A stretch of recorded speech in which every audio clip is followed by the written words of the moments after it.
Welcome to the Shebeen, live from Scotland. Whoever thought this would happen? Here we are in Speyside. Can you believe it, Lauren? I can't believe it. I cannot believe it. Your backdrop's looking a little bit different tonight. We've taken over. The Irish have come to conquer. We've taken over. We've planted a flag in Scotland. There is a slightly larger selection than we're used to. All right, 700 plus whiskies here compared to the usual couple hundred or maximum you'll see in my place. But we're in good company here now tonight. We won't be short. We won't be thirsty tonight. You're telling me. I'm seeing a few people actually pouring scotch already. Richard's all talking about is fair tonight. In honor of our wonderful host, I'm going to bring Callum on in a bit. I'm only drinking scotch tonight, and I think that's only fair to honor our gracious hosts. I'll drink scotch. It won't happen again on the live stream. It'll happen in the quiet corner of my own house. But look, there's a lot to be learned in Scotland, and I've had a great week here, and this is a great way to cap it off. Coming back to Ireland in the next few days, but to be able to live stream here in the oldest whiskey bar in the world is an absolute honor tonight. And folks, whatever you have in your glass, we should toast each other in our health and just enjoy the drop of brown water, and the stories and the generations that are going to making these whiskies wherever they come from. I know we tend to be quite territorial with our Irish whiskey, but I have learned a lot in the last week here. I can tell you an absolute so much that gives me great perspective in the Irish whiskey industry. What are you drinking tonight, Aaron? So I have 3 lined up in keeping with what we will be talking about tonight, our recent whiskey weekend to Belfast. I have a Titanic blend in my glass, first of all.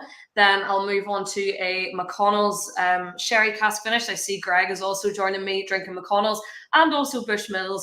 It's not often I bring out my Muscatel cask, my 2008 Muscatel cask. The first Causeway collection launched, might I add, 3 years ago. So I've got a drop of that to finish off tonight. So we'll see how we go. What about yourself? You have a scotch in your glass. What is it? I have a scotch in my glass right now. I'm starting with a Capper Dunnock, which is a silent distillery, a distillery that closed in 2002, and an 18-year-old Speyside single malt scotch. So starting with that, and then I'll move on. Maybe this will be the last drink of the night, but this is the most peated whiskey on earth, Octomore 14.3, 214.23 parts per million, like 6 or 7 times more peated than our Shortcross single malt. That'll be one of my whiskeys tonight, but I'll pour that into the right glassware, which I have right here, because a whiskey like that should go in the right glass. So we're all good to go there. That camera isn't close. It's just a very big glass. So yeah, we're doing like that. Only having the one tonight, are we? I'm just having the one tonight. That joke will never get old. We'll say that every time we bring it out. Just the one tonight. Folks, it's so heavy. Like, this is so heavy. Imagine just walking through the bar like that. Just like, don't bat an eyelid. Just walk through with your whiskey. Yeah. So I was walking down the banks of the River Spey for the photograph there the other day. People look at me like an idiot and carrying this glass for a photograph. But yeah, this is going to have pride of place here tonight. And we might see other whiskies that come out as well over the course of the evening. Folks, if you've just tuned in for the first time, welcome to the Shebeen. We're going to talk about all things Irish whiskey from Scotland, surprisingly tonight, and we're very lucky to be hosted at the wonderful Quake Bar in the Craigellachie Hotel in Speyside, the most prolific whiskey producing region in the world, the most dense whiskey producing region in the world. And I've learned a lot over the past week, and we'll talk about some of that over the course of the evening. We have a lot to cover, Irish whiskey, Scotland, the whole lot. Why don't we bring our wonderful host on to have a chat with us? This whole night came about by pure chance after a chance conversation at the bar. Was it last night? Yeah. All the days are flowing into one. Callum, come on, bar manager from Quake, come on in here and welcome to the Shebeen. Thank you very much. Thanks for joining us. Welcome, Callum. It's a pleasure. We have a Scotsman in our midst, and look at us. We can stand together. We can drink a whiskey together. We're happy. Well, I am drinking Irish whiskey tonight as well. So you've decided that you're going to drink Irish and I'm going to drink Scotch? Yeah, seems fair. You get the better stuff though. That's the only issue. I was like, oh, here we go. He's starting off strong. Shots fired. I stuck my head into the in the bar here last night, and there was nobody in here. I just started looking at the shelves, and then Callum started chatting away, and so I grabbed a seat, and 3 hours later, a plan was hatched. Yeah. Callum said, "You're not doing the live stream from your bedroom. You're doing it from down here tomorrow night." Of course, you need to have this backdrop, Oldest whiskey bar in the world, can't complain about that. So you kicked all the guests were kicked out earlier. Oh yeah, of course. Yeah. Things are important, Turfed out by the scruff of their neck. Yeah. Tell us about the Quake Bar. Tell us about the hotel and I suppose the importance of this location to the Scotch whisky world. Yeah, so the hotel was built in 1893, but actually the bar kind of dates back a lot longer than that. Used to be an old Drovers bar here on site, and basically the illicit distillers that were all around the hills here kind of brought their illicit whiskey into the Drovers, and that kind of made it the first whiskey bar in the world. 1703 where we were founded. We're very lucky with that. Then kind of when the hotel was built, it was actually built by the same people that built Craigellachie Distillery here in Scotland, and they had to get an architect to build it. So luckily enough, Charles Creed-Doig, who they had got to build the Craigellachie Distillery, was actually available. So he came and built this hotel. Probably the only hotel, I think, in the world that was actually built by Charles Creed-Doig. So it's an iconic place. We were actually right on the railway line here as well for Speyside. There's 51 distilleries around us. As you said, biggest whiskey region in the world. We're kind of lucky there. You can't go 5 minutes without walking into a distillery practically. Can't, no. It's been incredible driving around. At every corner you turn, there's a famous name, or there's a steam. You see steam coming over the trees. You see a warehouse. You see pagodas. You see a copper pot still glistening. Yeah, it's incredible. You can't move for them. I mean, more distilleries in this one region than the whole of Ireland. Yeah, exactly. We're really lucky here in Scotland. 151 in general here in Scotland, and that's just our single malt distilleries. We're not including grain distilleries that we have, but we're getting more and more every single year. I mean, even just in Speyside, we just have a new distillery that came around about 10 days ago, which is Dunfail, which is the guys from Bimber in London who have just built their new distillery. So yeah, growing and growing every single year. We'll probably have about 60 in Speyside in the next 10 years. It's incredible. It's just been an absolute education over the past week. You've got more than 700 whiskies in here, and you're trying to get to 1,000. Yeah, that's the aim. So by May next year, we should have 1,000 different single malt whiskies from Scotland behind the bar. It feels like we have to come back and celebrate that milestone. I think we do. Especially because we're going to have the Whiskey Festival here, which is the biggest whiskey festival in the world, which is our spit out of Speyside. So practically every one of the 51 distilleries opens their door for general public. We've got events happening all year round as well, but kind of spit out of Speyside is the real heart of our season. So that's May next year. I was sitting here last night and started talking about when I was asking for recommendations on whiskey, and Callum asked what I'd like. I said, I like Redbreast, like sherried Irish whiskies. And oh my God, he goes, I love Irish whiskey. And so we started talking. You've been to distilleries in Ireland. You're a big Irish whiskey fan. Yeah, no, I have. Actually, kind of 2 years ago, I worked for Brown-Forman. So Slane Irish whiskey was one of ours. And I kind of, we do have the bottle there, and I had to pay homage to Brown-Forman there. I was lucky enough. I basically just asked, and I was like, can I go and see Slane? And they're like, yeah, of course, whenever you're over. Oh, well, I can't just go and do one Irish distillery. So started down in County Cork, did Clonakilty, did Middleton, Waterford, up to Athlone, did Tullamore Dew, pretty much as many of them as I could fit in that time. I did, and it kind of gave me a new appreciation, because all you really see is Jameson's here in Scotland. So to actually have the opportunity to try some stuff, and I have to admit, I fell in love with Method and Madness.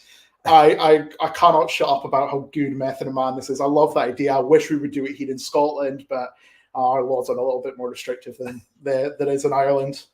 I was introducing you to the distilleries of County Down last night. Oh yeah, because I fell in love with a particular whiskey here, Springbank, in Scotland, and I was trying to find, what's the Springbank equivalent in Ireland? It was kind of long fermentations and all done by hand and no computers. I said, that's Killowen. That's Killowen Distillery all day long. And so County Down is on the it's on the agenda for you. Oh yeah, definitely. No, I've never been up to really Northern Ireland to see the distilleries around there. So I've done a little bit of the Republic. The problem is I'm going to have to go back, and when I go back, there'll probably be another 20 distilleries I have to go visit. That's not a problem. Well, yeah, no, it is when you've got a bank balance you have to keep in with. But no, I'm definitely going to overcount it down, Cullowen. I need to go and see Bushmills as well, being the second oldest distillery in the world. Oh, here we go. So I was actually going to say there, Callum, the one distillery you haven't been to in Ireland is the closest one to you, and it's Bushmills. And it was designed by Charles Doig. Yeah, I know. Which I never knew until last night. No, but the oldest distillery in the world is Lindores Abbey. Lindores Abbey was founded in 1494. It is the first Scottish distillery as well. Just to be clear. This is just marketing teams versus marketing teams. Yeah, I mean, I'm saying nothing. Only opened about 7 years ago, but we'll forget that and we'll go back to the original Lindores Abbey. Small detail. Lauren, have you ever been over to Scotland as a whiskey drinker? Never as a whiskey drinker. The last time I was in Scotland, I think I was about 12 or 13 for a family wedding. So it's an absolute shame that I haven't been over since then. I'm only 10 minutes away from Ballycastle.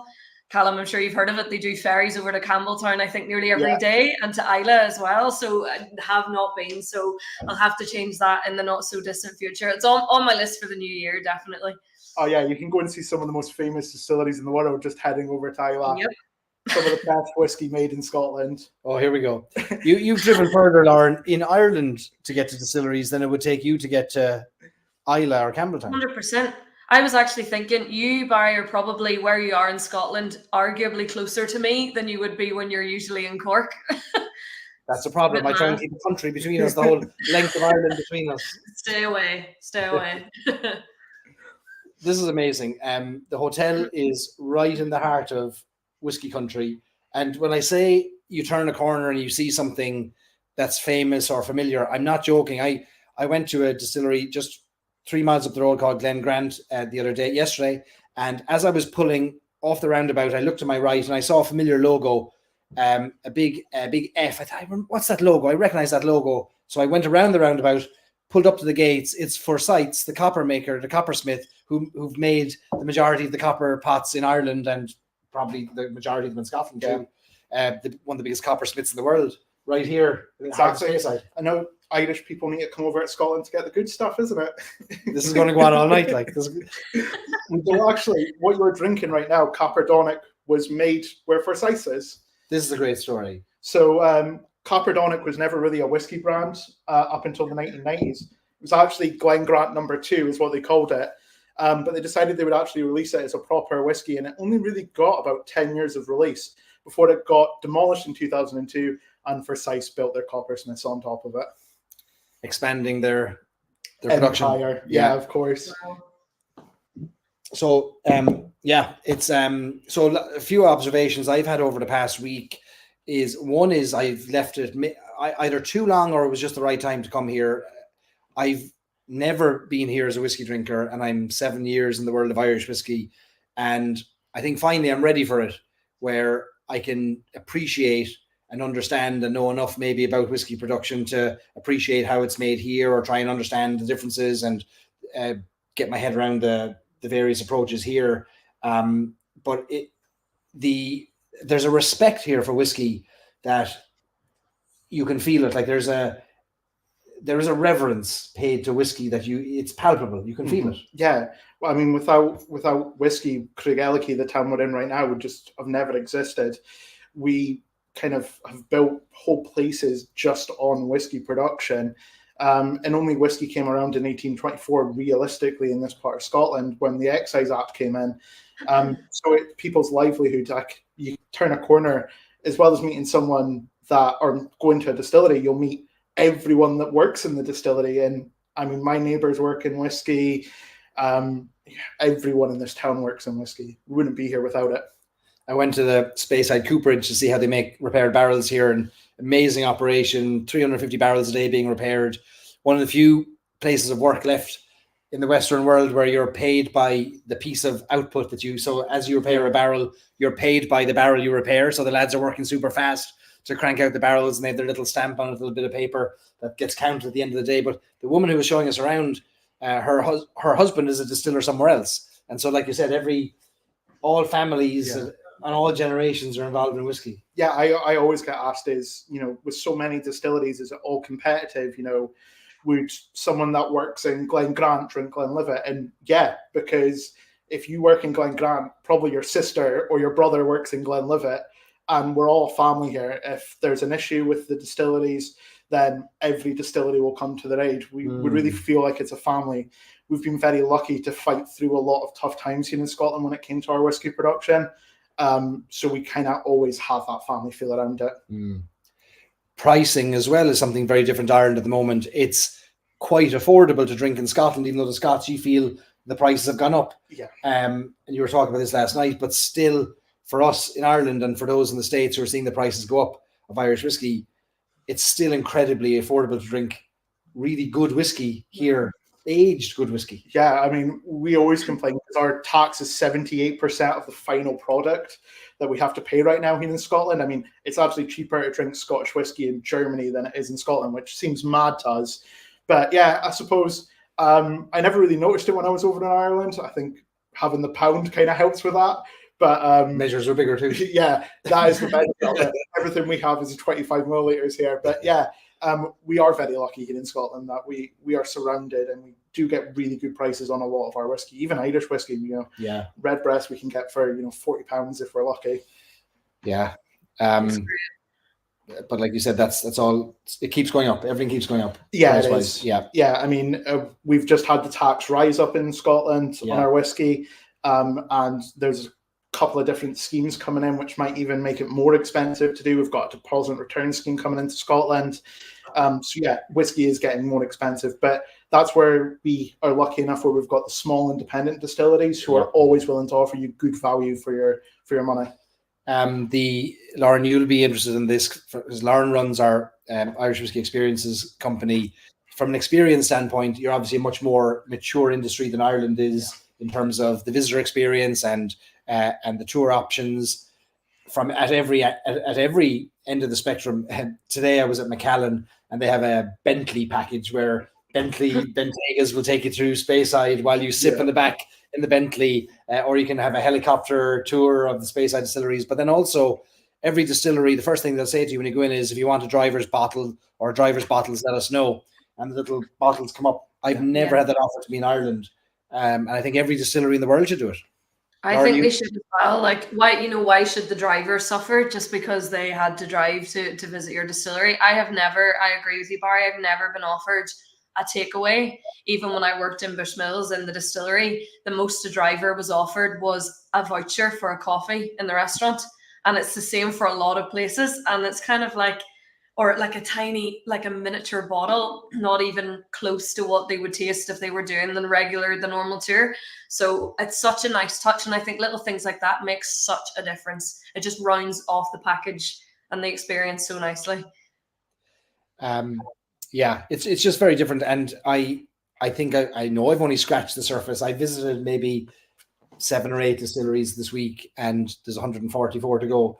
So it's just it's so close. Honestly, now while I'm in Ireland, I mean, I drove over on the ferry, so I left Belfast at 11:30 in the morning, and by 2:00 I was driving up the west coast of Scotland, and on my way to Edinburgh, across the country. So easy, and as well, there's now distilleries pretty much everywhere in Scotland.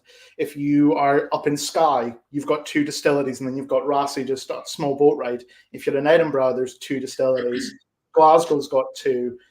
Inverness has 1. It's this huge expansion that we have. So you're never more than, I would say, half an hour away from a distillery in Scotland that you can go visit, which is brilliant. Yeah. That's the Irish aspiration now. We've a bit of catching up to do. We can do it. I know we've a lot of closet Scotch drinkers in the audience who keep their Scotch talk to themselves when they're in our group normally because for fear of being booted out. But I've waited a long time to start getting into Scotch, and I can understand now why Scotch is so popular. As I start to learn about it, I should have probably come to it a lot sooner, but maybe I wouldn't have had the same appreciation for it. until I learned enough about Irish to Yeah. know what Scotch is or can be as well. And you've introduced me to some great pours over the last 24 hours. The one great thing about whiskey is where it's a kind of world thing now. I've been lucky enough by working behind the bar. We get people. I've had people from Tasmania who actually work at a distillery called Fanny's Bay, which I think was hilarious, and they loved that they called it that. But they were here and they were talking about whiskey and the kind of world that it is. So having an appreciation for Irish whiskey or Scotch whiskey, less so bourbon, but some other things that we have around the world is great. Yeah. Lauren, you have to come over. I have to. I think just on the back of your point there, Callum, about how many distilleries there are, I think at the minute we can barely keep up with the new Irish releases, never mind venturing into a whole new category of whiskey. So I think that's part of the reason why I kind of haven't ventured properly into Scotch yet, but you're selling it to me anyway, I'll give you that. So I'll definitely be making a visit in the new year, even Edinburgh as well. Like I really want to do like the likes of the Johnny Walker experience. It is Edinburgh, isn't it? Yeah. I really want to do that. It looks amazing. So there's you're giving me more reasons to visit now for sure. There's no way, Lauren, when you're in a bar in Ireland, you sit at the bar, you'll know every label, you'll know every brand, you'll know all the obscure whiskies. One of the downsides of being this early in the journey on the Scotch side for me is when I sit at the bar and I come to a bar like this, I don't have the benefit of knowing, that's one of the rarest Springbanks, or that's a Glenallachie I should be drinking, or that's a whatever it is, a Glenmurray that I've been chasing for the longest time. I'm still going, obviously I mean, after 7 days, how much could I possibly know? But it's interesting just to pick out labels and names. Okay, what's the story of this one? Or what's the most neat? Or what are you excited about? And I was watching you tonight as people came up and said, I like this style. You're great. 6 different bottles come up. You're able to say, you know exactly, you've no menu here. No menu at all here at the bar. Everything is done based on my recommendation. Or if people go, point at that one, and they go, they want that. That's kind of how we do everything. Because Scotch whiskey is such a wide kind of area of whiskey. There's so many different flavors. We can finish pretty much in any barrel that's oak, and every distillery has a different characteristic. It's really hard to have a menu and go put them into a column. We can't do just Islay whiskey because Islay whiskey is not just peated whiskey. Right. You get your Bunnahabhain, you get your Bruichladdich that are unpeated. Yeah. So it feels kind of wrong to put everything in a column, in a category, when they don't fit that way. And a distillery can make peated whiskey, it can make unpeated whiskey, it can make triple distilled whiskey, and so many different characteristics behind them. I tried, Callum, a whiskey this year, Scotch whiskey at Whiskey Live in Dublin, and I think it was Loch Ley. Would that be right? Yeah. Loch Ley? It was beautiful. Really liked it. Loch Ley's a wonderful distillery for Scotch history because it's actually the home of Robert Burns. So it was Robert Burns' farm, and Loch Ley's are this fantastic project in Ayrshire. So get off the boat in Stranraer, you can be there in a couple of minutes or an hour or so. And it's actually got the distillery manager of Lagavulin.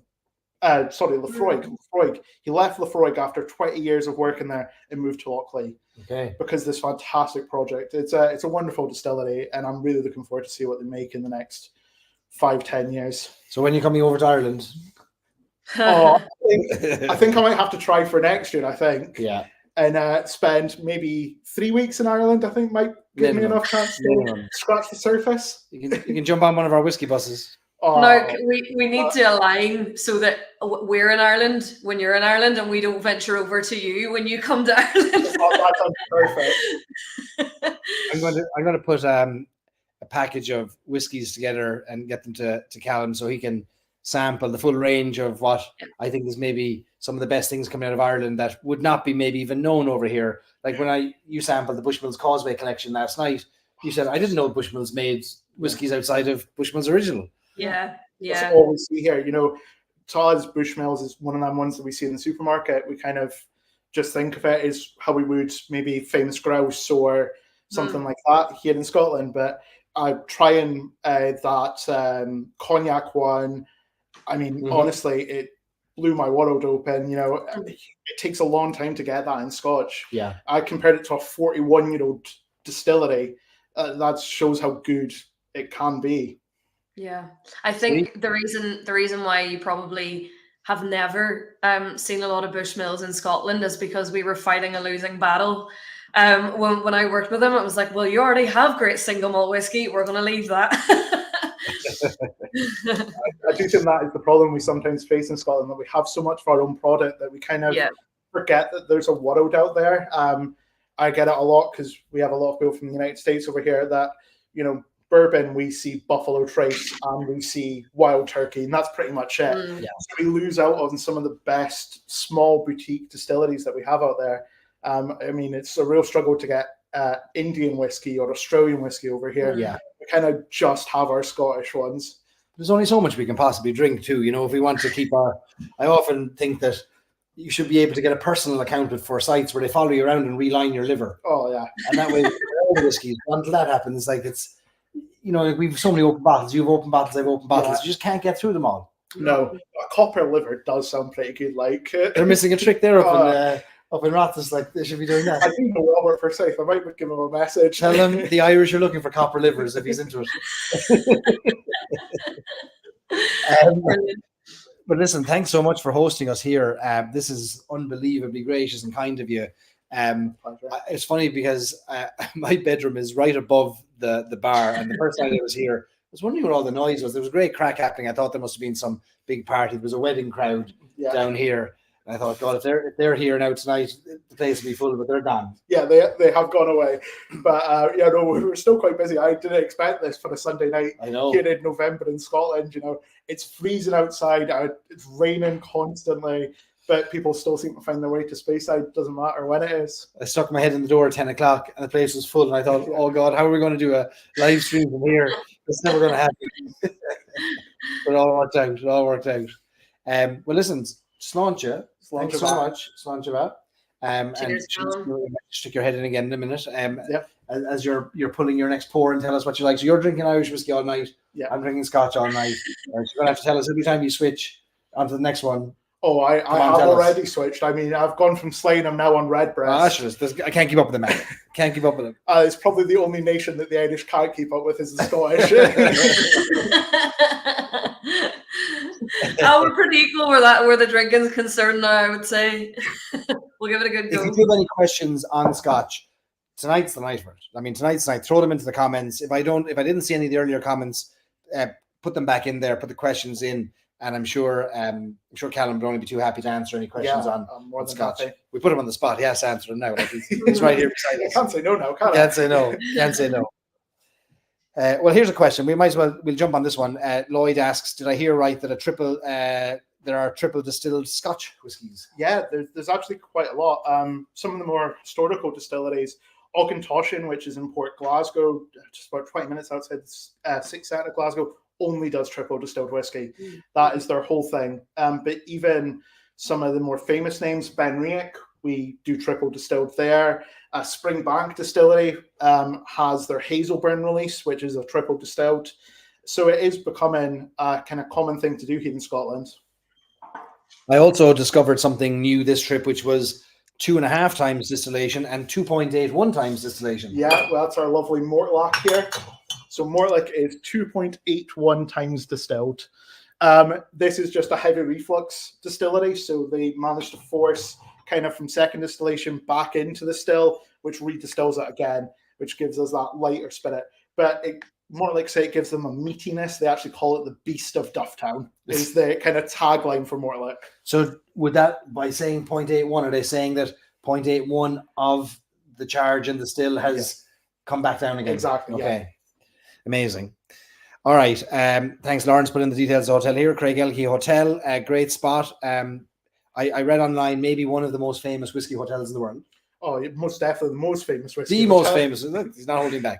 He's not holding back. And we're in the Quaid bar, and there's another bar downstairs, the Copper Dog. Yeah. So the Copper Dog, which we actually have a whiskey named after that, which Diageo do for us, it is somewhere here. Yeah, there it is. That's our Copper Dog. So that's a blended whiskey. So that is 8 single malt whiskies put together, all from this part of Scotland. But even now, I'm kind of sorting out some independent bottlings that we're going to do for the bar. You were saying that? Yeah, I might need to see about an Irish independent. Listen. Well. We can help you out. We can point you in the right direction. Sounds Absolutely. good. We'll have one more question, and we'll come back to more Scotch questions, but we have a lot to cover on Irish as well, folks. When did the Scots start maturing and or finishing in sherry casks? Was a similar story to that of Irish whiskey. It's a long time. Yeah, so 1960. We would have properly started to mature our whiskey. Before then, we would have matured, but it would have been we'll just leave this. We've already got enough whiskey. So in Ireland, you would call it poitín. In Scotland, with our Gaelic language, we would call it clídach. Clídach would have been drunk in huge quantities, and it was a drink to get drunk. Then 1916, the Aging Spirits Act by Lloyd George came in, which kind of forced us into a tunnel of we have to wait 3 years for our whiskey, which no one was really happy about, but it kind of saved our whiskey industry. And then I was up in McConnell today. McConnell is 90% sherry cask maturation at this stage. Exactly. Yeah, so sherry cask is the traditional cask for Scotland. Bourbon only came around in the 1960s when we sherry was on the decline. The bourbon laws came in where you could only use the bourbon cask once. So we were like, well, cheap as chips, let's buy them instead. But nowadays, actually, we're kind of reverting back. We're going for tequila casks. We're going for wine casks of every shape and size. Beer casks. Pretty much, if we can mature whiskey in it, we will. Even when we can't, there was a cider cask once, and the cider cask was outlawed, but that didn't stop us from doing it. And we will pretty much fill anything with whiskey. What's the oldest Craigellachie you have at the bar? So the oldest Craigellachie we actually have is only the 13-year-old right now, which is this one here. So we've got two 13-year-olds, but the hope in the future is there might be an independent bottling of Craigellachie just for this bar. But that's kind of a look into the future. Brilliant. Right, we're going to talk a little bit about new Irish whiskies, and we're going to talk about whiskey in Belfast. But we are going to remain here. I'm going to remain drinking Scotch, and Callum's going to remain drinking Irish. Let us have a quick look at new Irish whiskies. So Irish whiskies have been coming out faster and quicker and more frequently than we've ever been able to keep up with before. So we put together a website to keep a track of all the news of Irish whiskey because we're looking for a place to put it all that didn't get lost in social media. So we created a website called Irish Whiskey Watch. I'm going to put it up on the screen here for you, irishwhiskey.watch.com. If you put your email address in there, every time a new Irish whiskey comes out, it'll automatically send you an email. No spam, nothing. It's just new Irish whiskies. If you go to that website, you'll also find other whiskey-related news, which we won't hit your email up with, like if there's a new interesting ad campaign or there's something interesting happening in a distillery, that news will be added to the site as well. So the latest Irish whiskies, rather than taking up an hour, 2 hours of the Shebeen talking about the latest whiskies, go to Irish Whiskey Watch, folks. Put your email address in there. It's free. We're never going to charge for it. It's just a news website for the Irish whiskey industry. And if you're in the Irish whiskey industry and you want us to tell people about what whiskies you're releasing, you can add the details of your new whiskey on the website. There's an area for you to do that.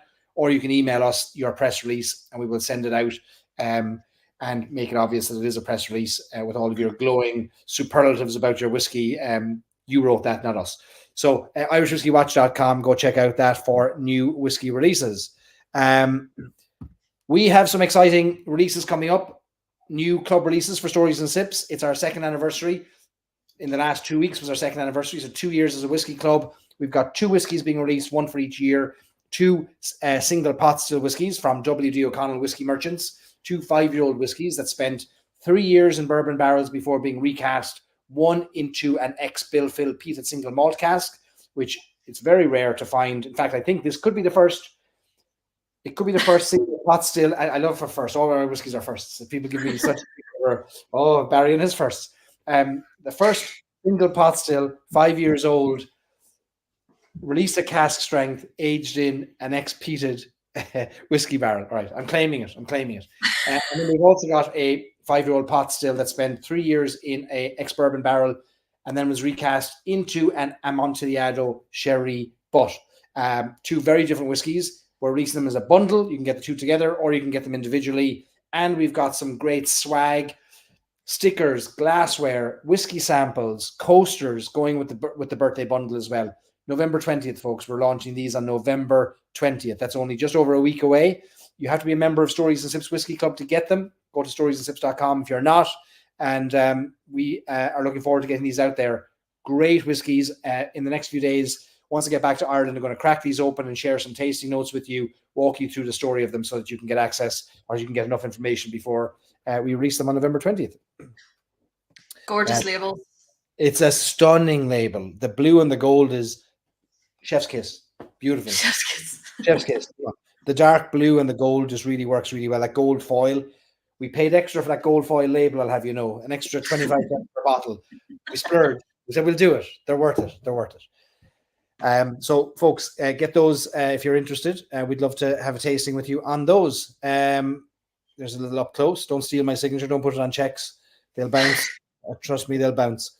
All right, Lauren, we're going to hand over to you. Perfect for some whiskey weekends. So yes, Bar, you can chip in here whenever you see fit. We last weekend, and couldn't remember when it was there, feels like an eternity ago. Last weekend, Saturday the 4th of November, we had our first Irish Whiskey Experiences Whiskey Weekend to Belfast. So this was very much a trial run for us to see what whiskey weekends could look like in future in various cities, various locations across Ireland, obviously with a few distilleries in close vicinity. And we kind of put our heads together. We had a few ideas, the Stories and Sips class. We had a few ideas as to where we should host it. And we thought for the first time, the pressure was all put on me, and we went to Belfast. As many of you know, I don't think I need to reiterate, one, my love for Belfast, or two, my ties with Belfast. And we thought it was a perfect location, a really exciting spot, a really exciting city in Ireland for the revival of Irish whiskey. Just this year in August, we saw distilling being brought back into the city for the first time in almost 90 years with Titanic Distillers. And Belfast, as many of you know, is very renowned for its shipbuilding, successful or unsuccessful. You can be the decider of that. The linen industry as well. But it is less known for whiskey. However, at one stage, it actually rivaled Dublin for being one of the largest exporters of whiskey on the island of Ireland. I think I read a really interesting fact not so long ago that about 2/3 of the total of Irish whiskey was once exported out of Belfast. There used to be, I think, 18 distilleries and bonders. They're counted together. So a really interesting hub for Irish whiskey. So with the revival of distilling in the city, we thought it would be a great location to host our first whiskey weekend. So we had over 30 guests from all over Ireland. It was a sold out bus. 30 guests from all over Ireland, from Scotland as well, and from England joined us.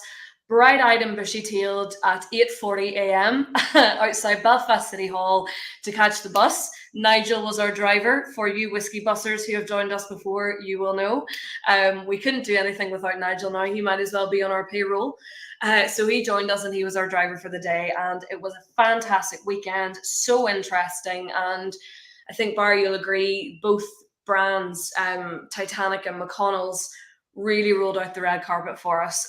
Unbelievable experiences. We always strive to offer something which goes outside the ordinary. So outside the ordinary tour, the ordinary experience, you're getting in front of the blenders, the distillers, the managers, the people who really make the Irish whiskey industry what it is and are helping and contributing to its revival. And we certainly did that. I think you'll agree.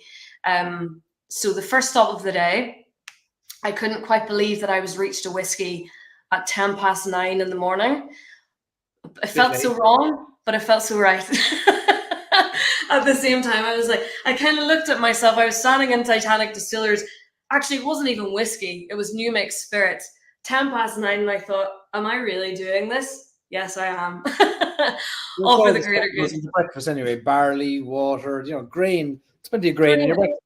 Exactly. We'll pass it off as that. So what I'm going to do is we'll kind of give an overview of the experience that we had both at Titanic Distillers and both at McConnell's, at Cumberland Road Jail.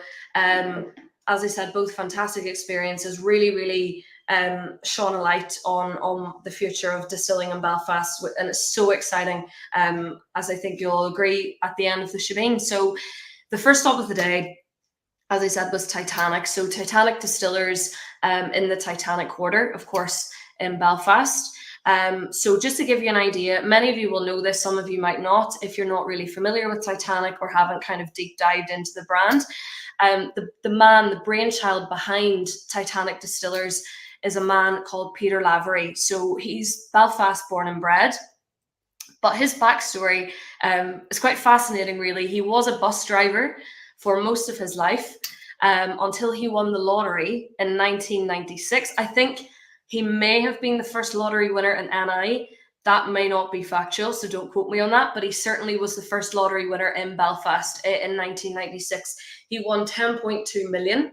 Ooh. And over the course of his career, his life after he won the lottery, he actually injected a lot of money into his community, into various projects to sort of restore and revive his community, make it a better place, which was wonderful. However, about 5 years ago, he embarked on a different journey, and that was into the whiskey world. So he started to inquire about the possibility of building his own distillery.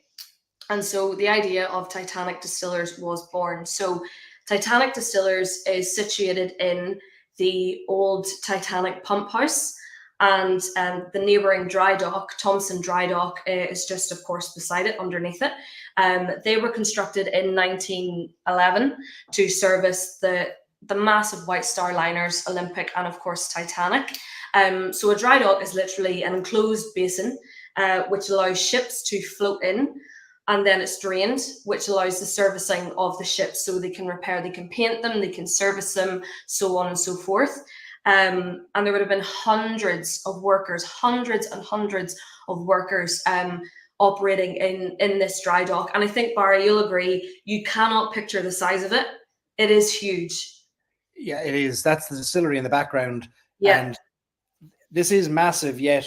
So this was built for the class of liners, the Olympic class, which was Titanic, Olympic and Britannic, back in 1911 when they were being constructed, because there was no dry dock in the world big enough to hold them. So after they were constructed, they had to be floated and then brought into this graving dock to be kind of fitted out, where they spent about a week in there being, or a few weeks in there being fitted out before being refloated out. But even the ships in there were touching the sides, like they were touching the sides of the dry dock, they were touching the front and the back, and they towered like 90 to 100 feet above the level of the dry dock as well. So massive docks that just there was nothing like it at the time. You can imagine if you were in Belfast in the 1900s, you saw this massive thing towering above you. You would never have seen a structure that big. They were the biggest structures on earth, the ships that went in there at the time. Absolutely astronomical, the size of them. It's unbelievable. And so the dry dock is 850 foot long.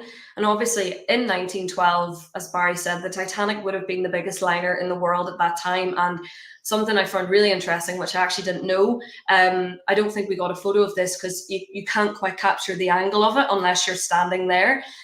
When the Titanic would have been in the dry dock, when all the water was drained, it's the same height as one of the buildings, the White Star House. That's it's essentially in front of the Titanic pump house where the distillery is.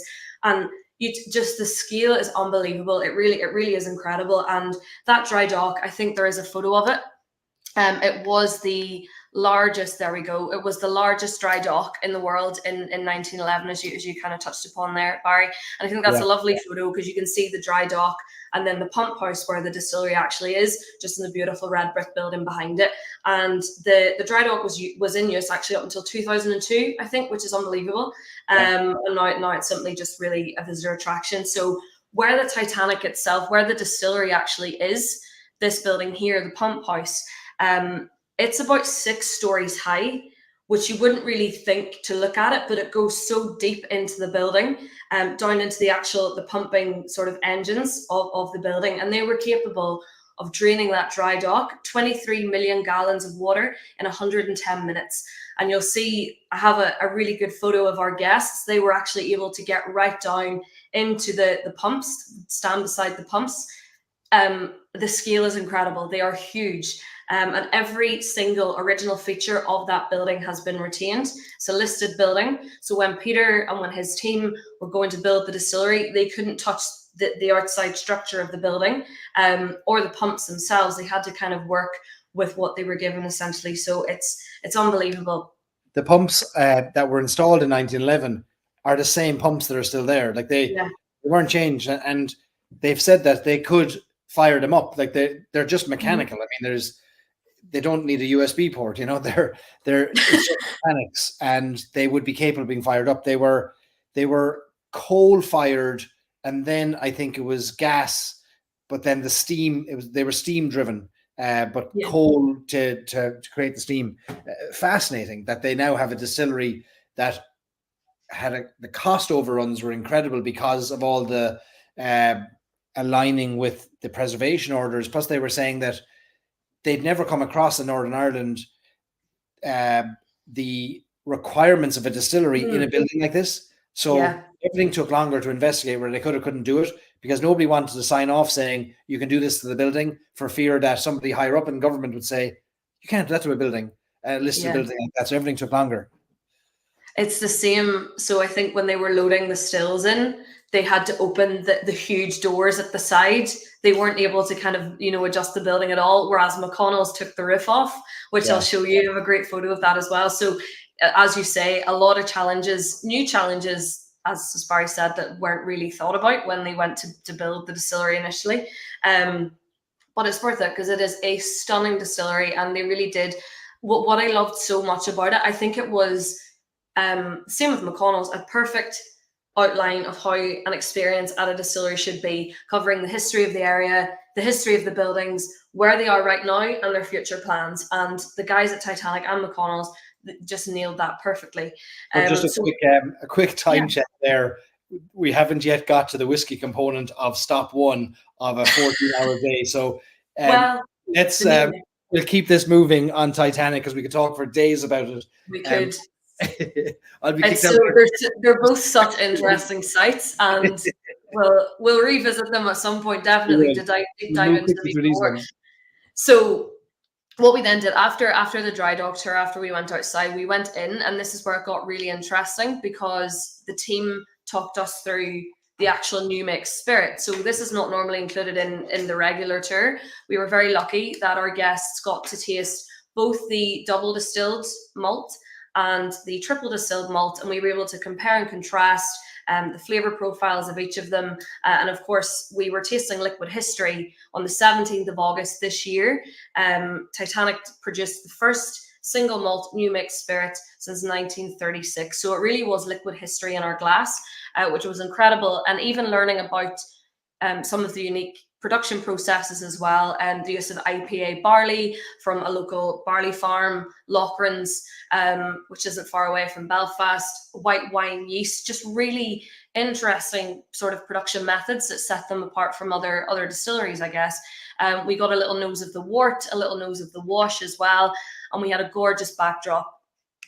So you can see the three stills there. I think there's probably a closer photo of them as well. There we go. So the three stills, gorgeous copper stills. They're very tiny. I think Andrew, one of the team, was saying they're 3,000, 4,000, 5,000 liter stills. And you can see they're actually suspended on a mezzanine floor above the original pumps. So a gorgeous backdrop for our tasting, gorgeous distillery. And then you can see the actual pumps themselves there. So if you can imagine where you can see the ladder kind of at the back of that photo, that's directly up onto the mezzanine floor where the stills are.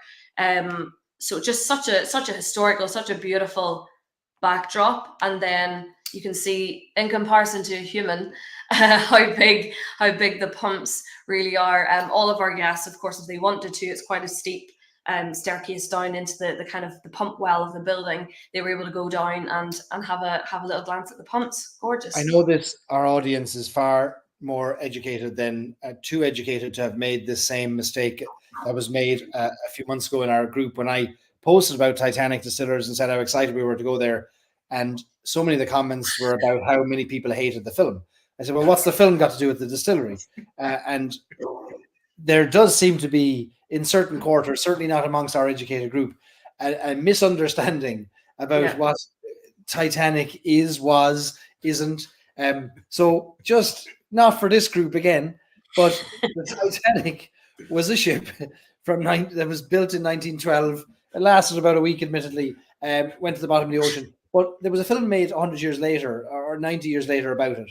And now the distillery has nothing to do with the movie. It just happens to be the pump house for the dock in which it was built. So if you hated the movie, we'll find you a James Cameron forum to go and sling your complaints about the movie and whether there was room on that raft for Jack or not. But that's not for this distillery to worry about. So just want to put that out there. Keep your opinions separate from the film to the whiskey. Give the whiskey a chance. Don't let the film mask that. And then to round off about a 3-hour visit, we couldn't have finished it in a better way. We rounded it off with a deconstructed tasting of the Titanic blend. It was really interesting to understand the various components of the blend. It gave you a much sort of wider understanding and greater appreciation of the whiskey, certainly. And a little cheeky drop you can see on the left there of their vodka, produced from Sugar Beet, which is from Cork, which Barry you were delighted with. Yeah. David Stewart there throwing himself under the bus. He was the man who was complaining about the film. It's all right, we'll forgive you.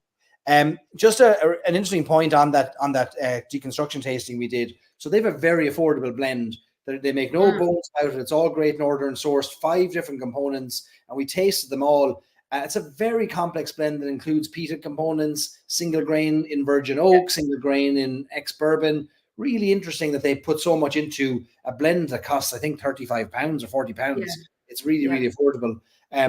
I would highly recommend the Titanic tour. They do a standard tour that involves both the dry dock experience, like going around the outside of the dry dock and understanding the relationship between space that they're in and whiskey. You know, there's such a connection here that you can't ungroup them. They are connected. They are one.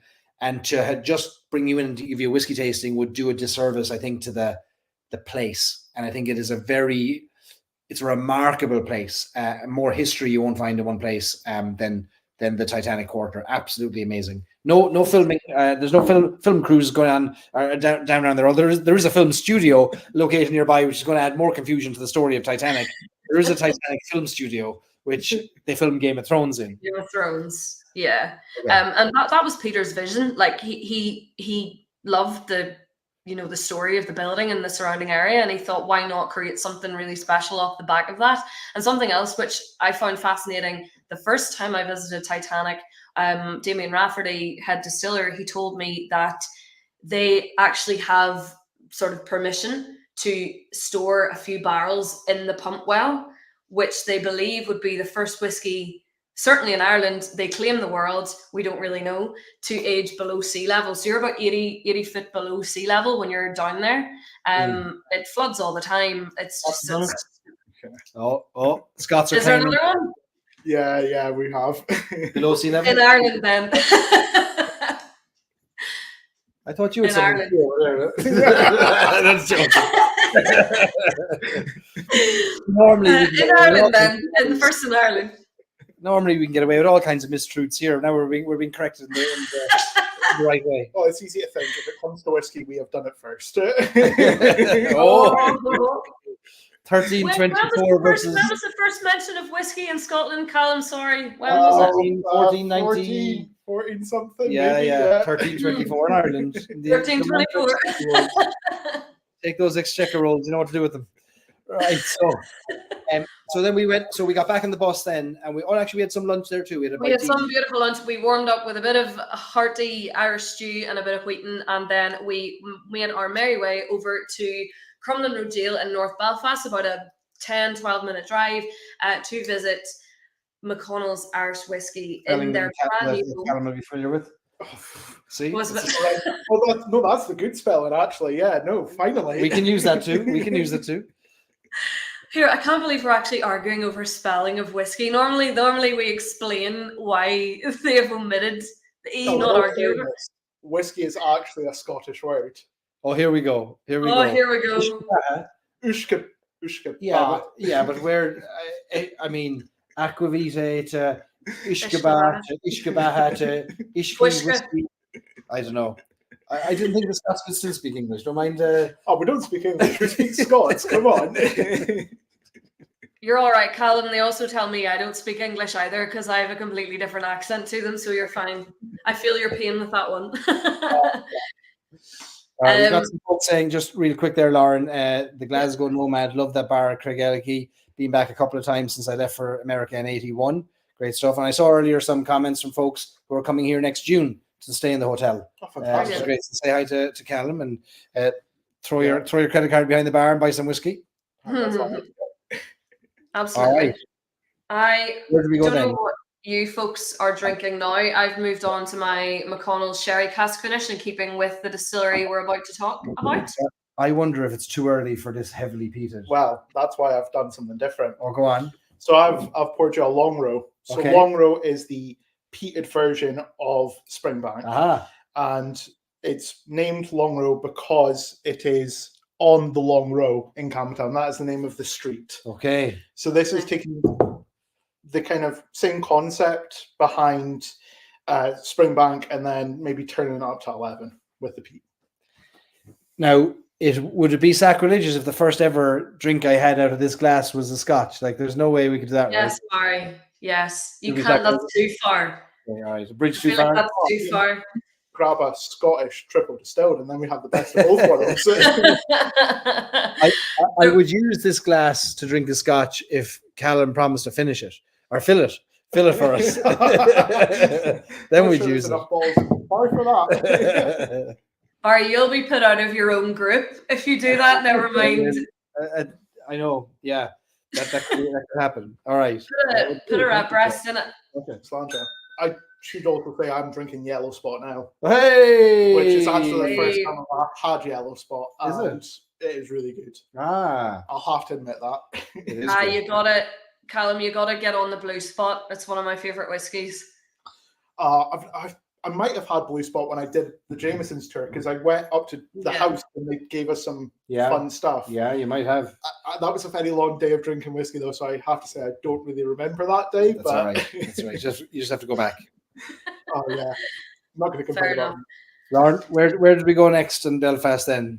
Where did we go? I was guiding everybody around, keeping Nigel right for the day. So next stop was Crumlin Road Jail, as I said, in North Belfast, the new home of McConnell's Irish Whiskey.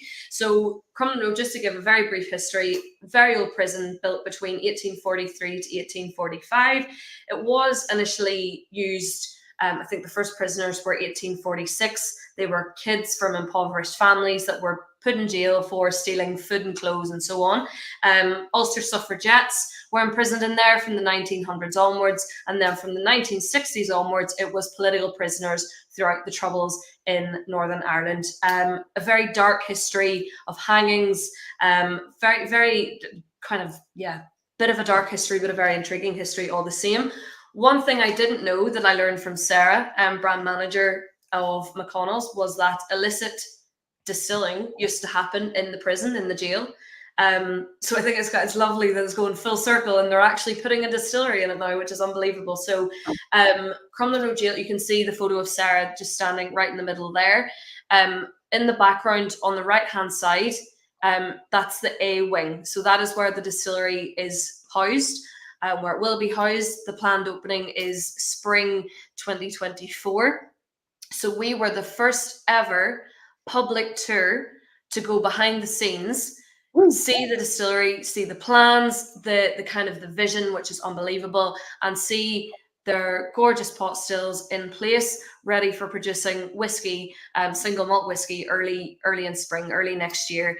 It was a real honor. The only people who had ever really been in there before had been their directors for the brand, and so on. So was very, very lucky for us to get such an incredible insight.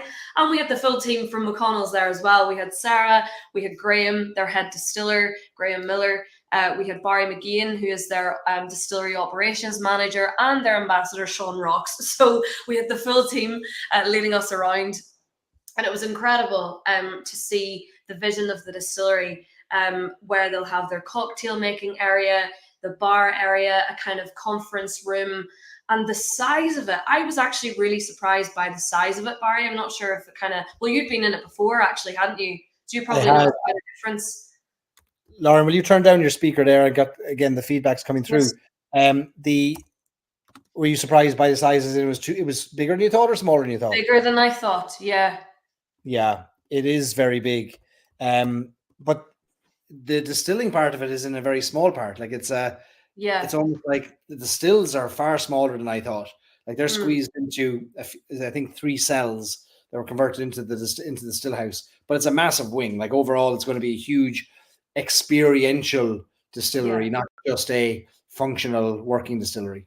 Exactly, which I really appreciate. I think they've done a lot of work to not just have the distillery as a main focus. It's great, of course, that they're doing that, but the real visitor experience, having the bar there, the sort of the cocktail making area, possibly a blending area, Sarah was telling us as well. So they've really thought about the overall visitor experience, which I guess is a kind of a bonus for newer and up and coming distilleries, is that they can really focus on that wider visitor experience and not have to build the experience around the distillery. It was incredible. It really was. The stills, we have a gorgeous photo of them there. It's more of the jail. So this was one of the cells. Now, again, Crumlin Road Jail is a listed building. When it closed its doors in 1996, it became a listed building. And then the restoration project didn't really happen until 2010. So it lay derelict for a very long time. So all the cells have been knocked into one another, but you can still clearly see the outline of them. And in this cell, like that is the width of it, what you can see there. It's as small as it looks. About 4 people would have been housed in there as well. So they're really trying to retain elements of the building and build that into their brand story as well, which is fascinating. It's a very difficult story to tell because they don't want to lean on the jail element of the story. Yeah. There are people still alive who were in the jail, and there are many families in Belfast who have connections to the jail for good and bad reasons. And the story can't be a jail story, a political story. It can't be a prison story, really. There is the museum element of the jail in the other wing, which is a completely different business, which does official tours of it and tells the jail story. So I think you're not going to be seeing, cell block A releases of our whiskey. No. It's a very different approach. It's the jail story will move aside for we're in a beautiful Victorian building story, I think.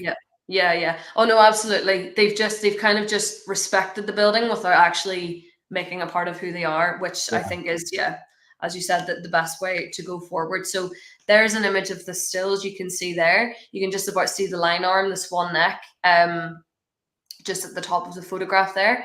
And there is also an image of Barry. Oh, there we go. We've got one there. So that kind of gives you the idea of the scale beside a person, beside a human. So yeah. But what's really interesting about these stills is above them there's a glass floor, so you'll actually be able to walk directly over the top of the line arm and look down on the stills, which normally you've got the metal floors that you're seeing through the slats. Here you're going to actually have a glass floor, which is really cool. You don't have those. No, I was also going to say we don't have any distilleries that are built in prisons. Oh, there we are. But I was not going to mention that. Okay. You keep your pump house. McConnell's have given us a first. Yes, they definitely have. And I think Sarah was saying last Saturday as well, it's about 400,000 sort of litres of pure alcohol per year that they will produce from those stills, which is a fair amount, to be honest, for a new distillery. It's a great start for them, and their future is bright. Our guests as well also got a lovely little take home of an unreleased aged McConnell's whiskey, which you may see. I actually saw online today. I'm not sure, Barry, if you did.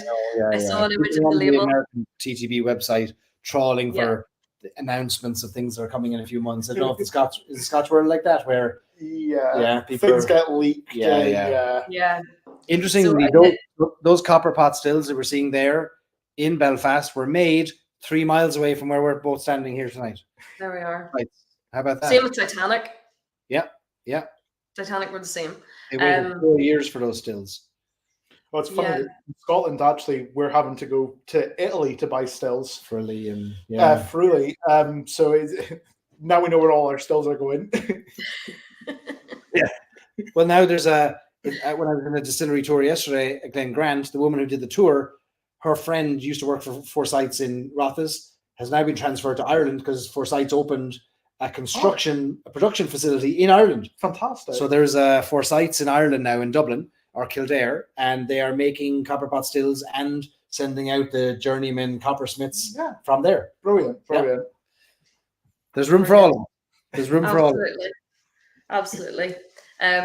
Fascinating tour. It was unbelievable just to learn about the history of the building and the passion from the McConnell's team as well. Unbelievable. It was such a fascinating tour, and you can really see the vision and the distillery coming together. So very excited to come back in early spring next year and bring a whiskey bus there next September also. Belfast and County Down is the miniature Speyside of Ireland at the moment. Yeah. It's the most dense region of whiskey production in Ireland. There's more distilleries in County Down than any other county in Ireland. And you've got whiskey bars, experiences, tourism that's happening at a scale that I would say eclipses Dublin. Yeah. I would agree. Definitely. There's so many exciting brands, very, very popular brands that are really kind of making a name for themselves, paving the way. Two Stacks, Killowen, Domvilles, which are all really popular within our group as well. So it's very, very exciting. Hence why one of our whiskey buses next year is completely focused on County Down Distillery. There's so much to see. Down, up, down. Up, down. That's the tagline. Up, down. I was saying earlier there, folks, just to give you a visual, that was the roof coming off the A-wing of the jail there. This isn't my photo. This was the McConnell's team, their photo. This is one of their stills being lowered in by a crane through the roof. So again, gives you an idea of the obstacles and the challenges that brands and certain brands face when building their distillery, especially if it's in a very old listed building. So interesting to see. Then it's not the first distillery to have the challenges of building in an old building. Like there's a few brands have attempted in Ireland and successfully done it. A Haskell distillery in Galway basically reconstructed an entire distillery or built an entire distillery within the walls of an old building, which if they'd started from a blank slate, it would have been 10 times easier. But to build inside an old mill, retain the structure, retain the stone, point the stone, keep the certain walls up, not allowed to knock anything. It's so much harder, but it makes such great use of our heritage and revitalizing old buildings that otherwise would just stay empty. So kudos to those who are putting their time, talent, and treasury into those directions. Absolutely, taking the more difficult route. So after we finished up at Crumlin Jail, we ventured back into Belfast City Centre, waved goodbye to Nigel, because from then on we would just be basically anchoring ourselves in the Cathedral Quarter. So we split our group. Half of them went for a tasting in the iconic Friend at Hand. They have over 600 whiskies, possibly 700. I'm going to, for the purposes of tonight, say 700 just to rival our good friend Callum here. And obviously Whiskey Shop and Museum, beautiful place. It makes me emotional. It is just stunning, gorgeous venue. So half of our group had a tasting with the McConnell's team, again led by Barry, not our Barry, McConnell's Barry, Sarah and Graham. There we are. It's like a cult. It's very cult-like. You feel like you're part of a secret group. Sacrificial, going to sacrifice somebody to the whiskey gods on the top of the glass. That's exactly what it feels like when you're sitting at the table in the best possible way. You're like, yeah, sacrifice me. I'm willing into the whiskey. Explain this, Lauren, just for Callum's benefit as well. So, Friend at Hand is a whiskey shop and museum where most of the items and all the items in here are not for sale at all. You can't buy them. The owner just collects them and puts them on display. And there's whiskeys in here that aren't available. Like brands themselves didn't realize that certain releases of theirs from 100 years ago existed, and they find them in here in the Friend at Hand. And they only sell Irish whiskey. You won't find a bottle of Scotch in here. You won't find a bottle of bourbon. It's 100% Irish whiskey in the heart of Belfast. And this museum piece here, this is the private tasting room to the back of the museum, where it's very rare to get a chance to go in there and have a tasting. It's not open to the public, and it's many brands are told, sorry, we're not we're not opening it at the moment. And so when they do host a tasting there, you feel very privileged to be sitting on the thrones around that table. I've actually heard the friend to hand. One of the Scotch whiskey groups, Dramface. Oh yeah, actually did a whole piece on friend of hand, saying it's one of the best in the world. Wow. You know, and one of the best whiskey shops in the world. You know, that's something maybe we're missing in Scotland, is somewhere like that, which is so unique and so amazing. Yeah, there you go. It is very private, as you said there, Barry. Just for your sort of knowledge, Callum, and for anyone else who maybe isn't aware, the Friend at Hand and of course the museum is owned by Willie Jack, who has had many names that he goes by: barman, bin keeper, unofficial king of the cathedral quarter is my favorite one. So he owns the majority of the buildings and bars in the cathedral quarter area of Belfast, which is in the city centre. It's an area of unbelievable activity, really high volume bars, really popular area for a night out, and the most photographed street in Belfast as well, which I'll show you in a few seconds on Commercial Court. So he owns Friend at Hand, Harp Bar, Dark Horse, Duke of York. He owns the Waterman House, which is a kind of a 5-star sort of fine dining venue as well. So he literally determines who can and can't host tastings in the Friend at Hand. So he'll decide which brands go in there when he hosts tastings. It really is phenomenal. It does feel very special. Does he know? He doesn't drink, you know. The odd pint. Who, Willie Jack? Yeah. Oh yeah, no. The very odd pint, the odd whiskey. But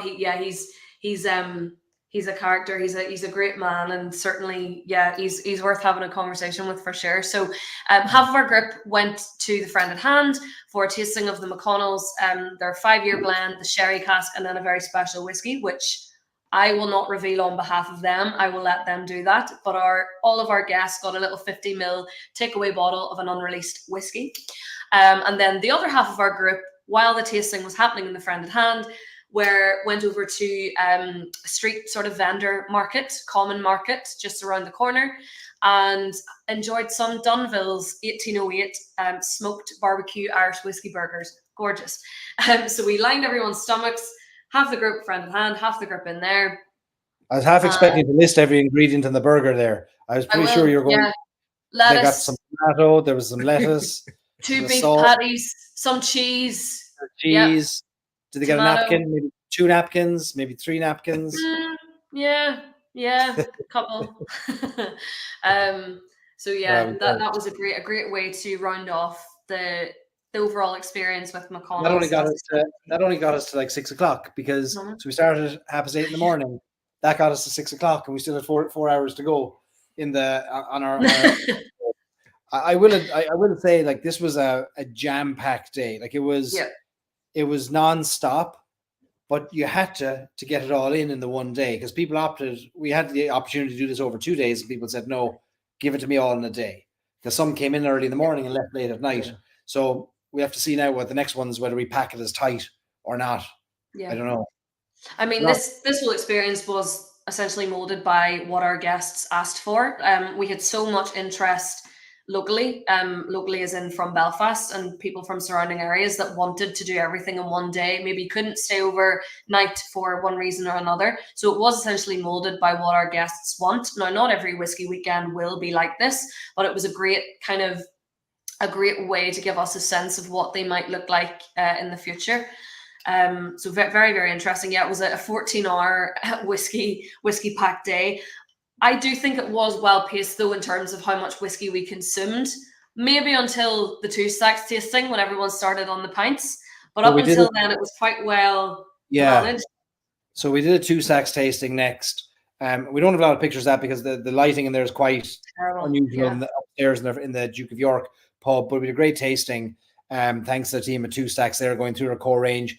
And what was great, what I felt was great about the day was we were meeting people who had never been on a whiskey tour or experience before. We were meeting people who weren't part of the regular Irish whiskey community, who weren't part of Facebook groups or anything like that. They'd heard about it through some business groups or Facebook business pages for Northern Ireland. I know that Lauren, you were sharing with. We had a couple of members of Stories and Sips who came from the UK, who'd been members for a while. I'd never met them. They joined in. And so there was this very eclectic group, and they were introduced to whiskies for the first time that they'd never tried. So that's the thing that has to work with all these, is that the brands ultimately have to win, in the sense of they need to get new eyeballs and new palates on their whiskies. And so it has to be this win-win-win all the way along. This was the typical example at the end of a night where the more whiskies you've had during the day, the more pints you've had, the louder everyone becomes. We almost needed earplugs for 2 stacks tasting by the time that came around. Fair play to Annie, their national account manager. She did a fantastic job. It was only her second tasting with the brand as well. She's only been working with them for a couple of months, and she was fantastic. Fair play to her for dealing with people who had a fair bit of whiskey, started on the pints. We went to another bar, Bootleggers, in the city centre beforehand as well, just for a little sit down for a couple of hours. We sort of hired an area upstairs, so people were starting to get definitely more happy, let's say, by the time we made it to the Duke. It would have been interesting on some of the trains going out of Belfast that night. Oh yeah, seeing some of the characters that left our group. Now, we're all about the responsible consumption of alcohol, but I suppose 14 hours of anything will topple a man, you know. And I think that I'd say there were some men peeled off seats, I'd say, at the last stop of that train. I would say so. There was a couple of the Dublin lads just decided to stay over. They last minute decided that they weren't going to get their last train back. They were having the crack too much, and they just stayed in Belfast. Not our responsibility. That's entirely up to them. But yeah, it was a phenomenal day. I thoroughly enjoyed it. I was really happy with how it all went. The pace of everything, although it probably doesn't sound like it, giving you a very brief overview. The pace of it all, the brands were phenomenal, unbelievable. Just getting our guests in front of the people who matter, and the people who they're maybe familiar with, who they've seen online, is really special. And just something you said, Barry, a lot of our group we didn't know, which is actually a benefit for us because we're getting in front of a new group, a new audience of people. There were a few people messaging me before they joined the group saying, you know, my partner maybe isn't the biggest whiskey drinker, but I really want to go. Is there still something for them to enjoy? And the answer is absolutely yes. Even if you're not a huge whiskey drinker, there's always, the people are fascinating. Their passion kind of is instilled into you. And the history of the buildings and the brands and the stories, it's just very well balanced and well packaged, which I think is, again, just a great representation of the industry and the experience offering. And thank you, Greg, for your kind words. Put your email address in there, folks, for future experiences. So we're planning new ones all the time. We have lots in the works. Obviously, we've got our whiskey buses and more days and individual experiences that we're working on. So stick your email address in there and we'll keep you posted on what's coming next. And there's the three of us looking very uniform. And we didn't dress like that for Belfast because it was too cold, and we forgot that we should have made logo sweaters, not just logo t-shirts, and we couldn't wear them. None of us were branded. None of us are branded. Too cold. Also, as well, folks, do give us a follow on social media. We're at Irish Whiskey Experiences, both on Instagram, and you'll find us under the same name on Facebook. You can find full reels of the overall weekend experience, and then each of the stops broken down as well, so you can get a real nice capture of what an experience with us looks like and what our weekend in Belfast looked like as well. So let's pause there for a second. We've got Bushmills Causeway collection, which we're going to give an overview of. I'm conscious of time too. We're not going to spend a lot of time, or maybe 5 to 10 minutes on the Causeway collection at max. But Callum, I'm curious, you're soaking in talk of Ireland here, Irish whiskey. Anything standing out? Any thoughts as you're listening to this? Oh, it sounds amazing. To be honest, I'm just thinking about when I can book holidays to actually come over and visit. Everything I've heard tonight, it just makes me, love Irish whiskey more than I already do. I'm definitely going to be looking up Irish whiskey experiences as soon as we finish this. Brilliant. Good man. As well. Yeah. Brilliant. We'd love to have you over there. Let's check what's in our glasses. for those in the audience, as well as Lauren and Callum and me. I'm still sipping away on this lovely long row. This is really nice. Yeah, I actually have a personal connection to Long Row. My great-great-grandfather lived on the Long Row and is actually the man that built the spirit safe for Campbelltown and for Springbank Distillery. Unreal. Biggest illicit distiller in Scotland, a man called Robert Armour. So I think I've always got a personal connection to that part of Scotland and to that Long Row. There we go, Long Row. And one problem with maybe Springbank, which I find is actually getting it is kind of impossible. Yeah. Which I'm sure you'll see in Ireland as well with certain brands. It is really difficult to get your hands on this stuff. They're just too popular. I did do a search for it online in Ireland. Yeah. Nothing. Yeah. Nothing. It doesn't surprise me. Now, I could get a 15-year-old Springbank in the UK if I wanted it for about almost £300. Yeah. Which is, again, another issue we're finding here in Scotland. We get Springbank do the lovely local barley, which is a 10-year-old. And actually, last year, they used a very famous musician's barley, a man from Liverpool who was in a big band. Oh, really? The Beatles. Oasis?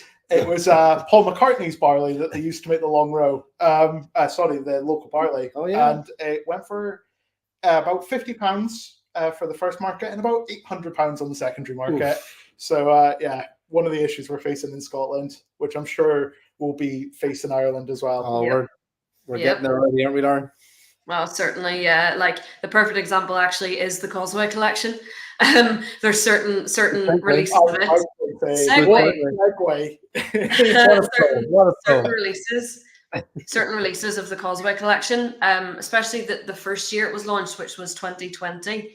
There might have been some where there were only 198 bottles of the whiskey released. The one particular one I can think of in my head was actually the whiskey shop in the UK exclusive, the Feuillette cask, 198 bottles. It was, I think, £295, and it sold out in 2 minutes, and then it was on the secondary market for 1,300. So yeah, it happens all right. Tell us, so Lauren, you have some experience in the world of Causeway collection, some experience in the world of Bushmills. You were part of the team that launched the Causeway collection when you were at Bushmills. Last week, we were both in attendance at the launch of the 4th release of the Causeway collection for Ireland. We got to try the 2 samples. Callum uniquely has also tried them as of last night. Yes. He has tried both samples. I thought tonight would be a good opportunity for us to just give an overview, and it is only an overview we need to probably do on this one, which is, what is the Causeway collection? How does it relate to Bushmills, and what just came out last week? And I know you're chomping at the bit to share this news. So the Causeway collection, the first release was in 2020, obviously when I still worked for the brand. I'm actually drinking the very first Causeway collection release, which is the 2008 Muscatel cask. It only comes out in special occasions, so I thought tonight was very fitting. One of my favorite whiskies of all time, and it was an honor, of course, to release that alongside Helen Mulholland, the master blender at the time. So the Causeway collection was essentially what loyal drinkers, loyal consumers, fans of Bushmills had been calling out for years. When I say years, I'm talking 10 years. So for so many years, you'll hear this phrase being thrown around quite a lot, that Bushmills was the sleeping giant of the Irish whiskey industry. And it might sound cliche now, but it was very, very true. There wasn't really any massive innovation, anything overly exciting coming out of Bushmills. You had the core releases, Blackbush, staple in many people's households, the 10, the 16, 21, the core malt, and that was about it. So the Causeway collection was a real turning point for many with the brand, in the sense that it was a series, a limited edition series of cask strength, very rare single malt whiskies, which had been either aged completely or finished in casks that had never been used by Bushmills before. And that is essentially the Causeway collection in a nutshell. They're also all cask strength, I think I mentioned that, all cask strength, non-chill filtered, which again, very different to what the brand had been doing. The core malts are all 40% all chill filtered. So it was a real turning point for Bushmills as a single malt whiskey distillery and a single malt category in Ireland.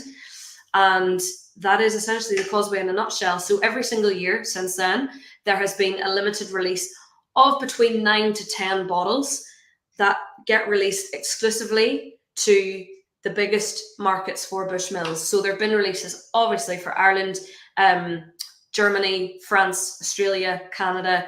The US has something very similar. It's not branded as the Causeway collection. It's the Rare Cask series, but it is essentially the Causeway collection. And many of you, I know the likes of Greg, Troy in the group have these bottles. Very, very rare, super ultra aged malts. Incredible whiskies, as I said, aged in a very unique way. And obviously, again, the Causeway, the Giant's Causeway is a UNESCO World Heritage Site, which is about 2 minutes drive away from Bushmills itself, consisting of over 40,000 basalt rocks, hexagonal rocks. So that's what the Causeway collection has very much been inspired by, because it's so close to the distillery and it's very much formed part of the brand identity. So that is as concise a summary of the Causeway collection that I can give. Nailed it. No one else could deliver that except you. It's been a joy to see these releases. They're what connected me to Bushmills, and it's what made me fall in love with the brand. And then, sure, look, meeting the people, I suppose, wasn't a bad secondary outcome at the same time. But the whiskies from the first day, I've thought of every release every year. There's been one or two standouts for my palate that have just blown me away, and this year was the 1999 Virgin American Oak. Oh, yeah. It's just like, you like the cognac cask. Yeah. I like the American Oak. That American Oak is you could sip on that all day. It's like eating a Bounty bar or a Mound bar for our American friends. It's stunning. It's a vanilla bomb. It really is. It's unbelievable. Vanilla coconut, milk chocolate, just that kind of fresh wood. It is gorgeous. Spent its whole life, 23 years in a new American Oak cask. Unbelievable. So the color's insane. The flavor's insane. Aroma just draws you into the glass. It is absolutely stunning. Really is. And there's more to come. Like this, there's talking to Alex Thomas, the blender, master blender. I mean, she's hinted at some unusual, rare, wild things coming out that are part of the Causeway collection, and others that'll sit outside the Causeway collection. When I was doing the tour the other day, I snuck in and just paid my £15 at the door and did my tour, and didn't tell anyone I was going there. And as I was going through the bottling line at the end, I spotted boxes that I wasn't familiar with at all being packaged up. And I thought, wait a second. And as we got closer, like in the kind of the gantry overlooking the bottling line, I looked down, and I'm not going to say what they were, and that's for the brand to share. But I saw whiskies that have never been released by Bushmills before, and nobody else in the tour recognized them because they're not as obsessed with whiskey probably as I am. But they were special releases that we might see. We might see pretty soon. Exactly. And it's everything, as I said, that people wanted from the brand was those ultra aged single malts. Like, everyone knows how long Bushmills has been around for, when these casks were laid down. There's some seriously old whiskey on site there that's older than some of the Causeway releases that we've seen. And everyone knew it was there, and it was a great frustration for so many years for so many people as to why it wasn't being released. So the Causeway collection was the answer to everyone's prayers. So yeah, you'll definitely see. Obviously, I do not have behind the scenes access anymore, but you will see some very old whiskies coming out of there. She's barely allowed in there anymore after no. I had to fight to get through the door. It was quite a struggle. Security have my name blacklisted, but anyway. It was good to see Lauren back there for the launch of Causeway as a punter, as opposed to yeah. She was a punter, and I sat back. I sipped my whiskeys. I minded my business. It was great. Maybe an inappropriate amount of heckling while you were sitting there. I thought maybe you didn't need to shout as much at the speakers. Like you could have allowed them their stage. Like, your time has come and gone, you know. Oh my word, I just had a mouthful of cast strength whiskey there. That was not a good time. The tomatoes were unnecessary. The tomatoes were unnecessary. You didn't need to bring those. Just a little stash in my pocket, No, get out of here. You mentioned her. Alex Thomas is obviously a very great friend of mine. I have a lot of admiration for her. When I was at the distillery at Bushmills and then subsequently ambassador, she helped me in so many ways, and it couldn't happen to a nicer person. All of these incredible releases and the kind of respect that people have gained for Bushmills, and kind of they've fallen back in love with the brand, and no better person than her to lead the charge with all these incredible releases. So yeah, it's in good hands. Well done, Alex. Let's interrupt the whiskey talk to talk about a couple of things.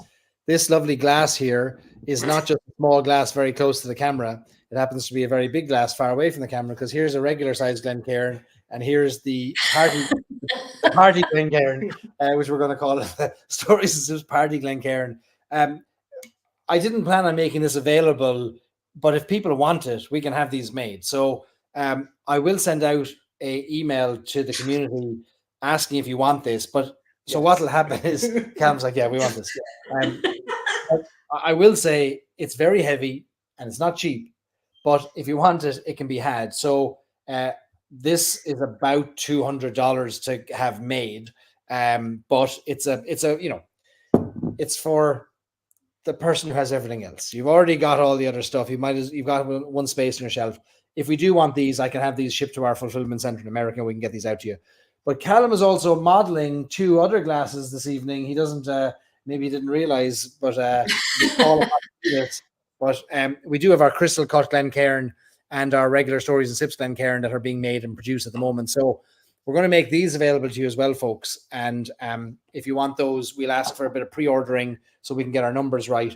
But there's I think we've got about 400 of the regular Glencairns in production, 60 of the Crystal Cut Glencairns, but few of you in the audience this week were saying 60, that's far too few. We want more than that. So they're expensive to commit to from my side, but if I get a pre-order, it'll give me some confidence in placing an order with Glencairn. So I'll put that out to you this week. Lauren's laughing away there. Two things. I'm just laughing at the thought of your Stories and Sips group members joining an online tasting with you and drinking out of that massive Glencairn. And the second thing is Richard has just said it makes a nice tip jar. Imagine having that as a tip jar for Nigel on the whiskey bus.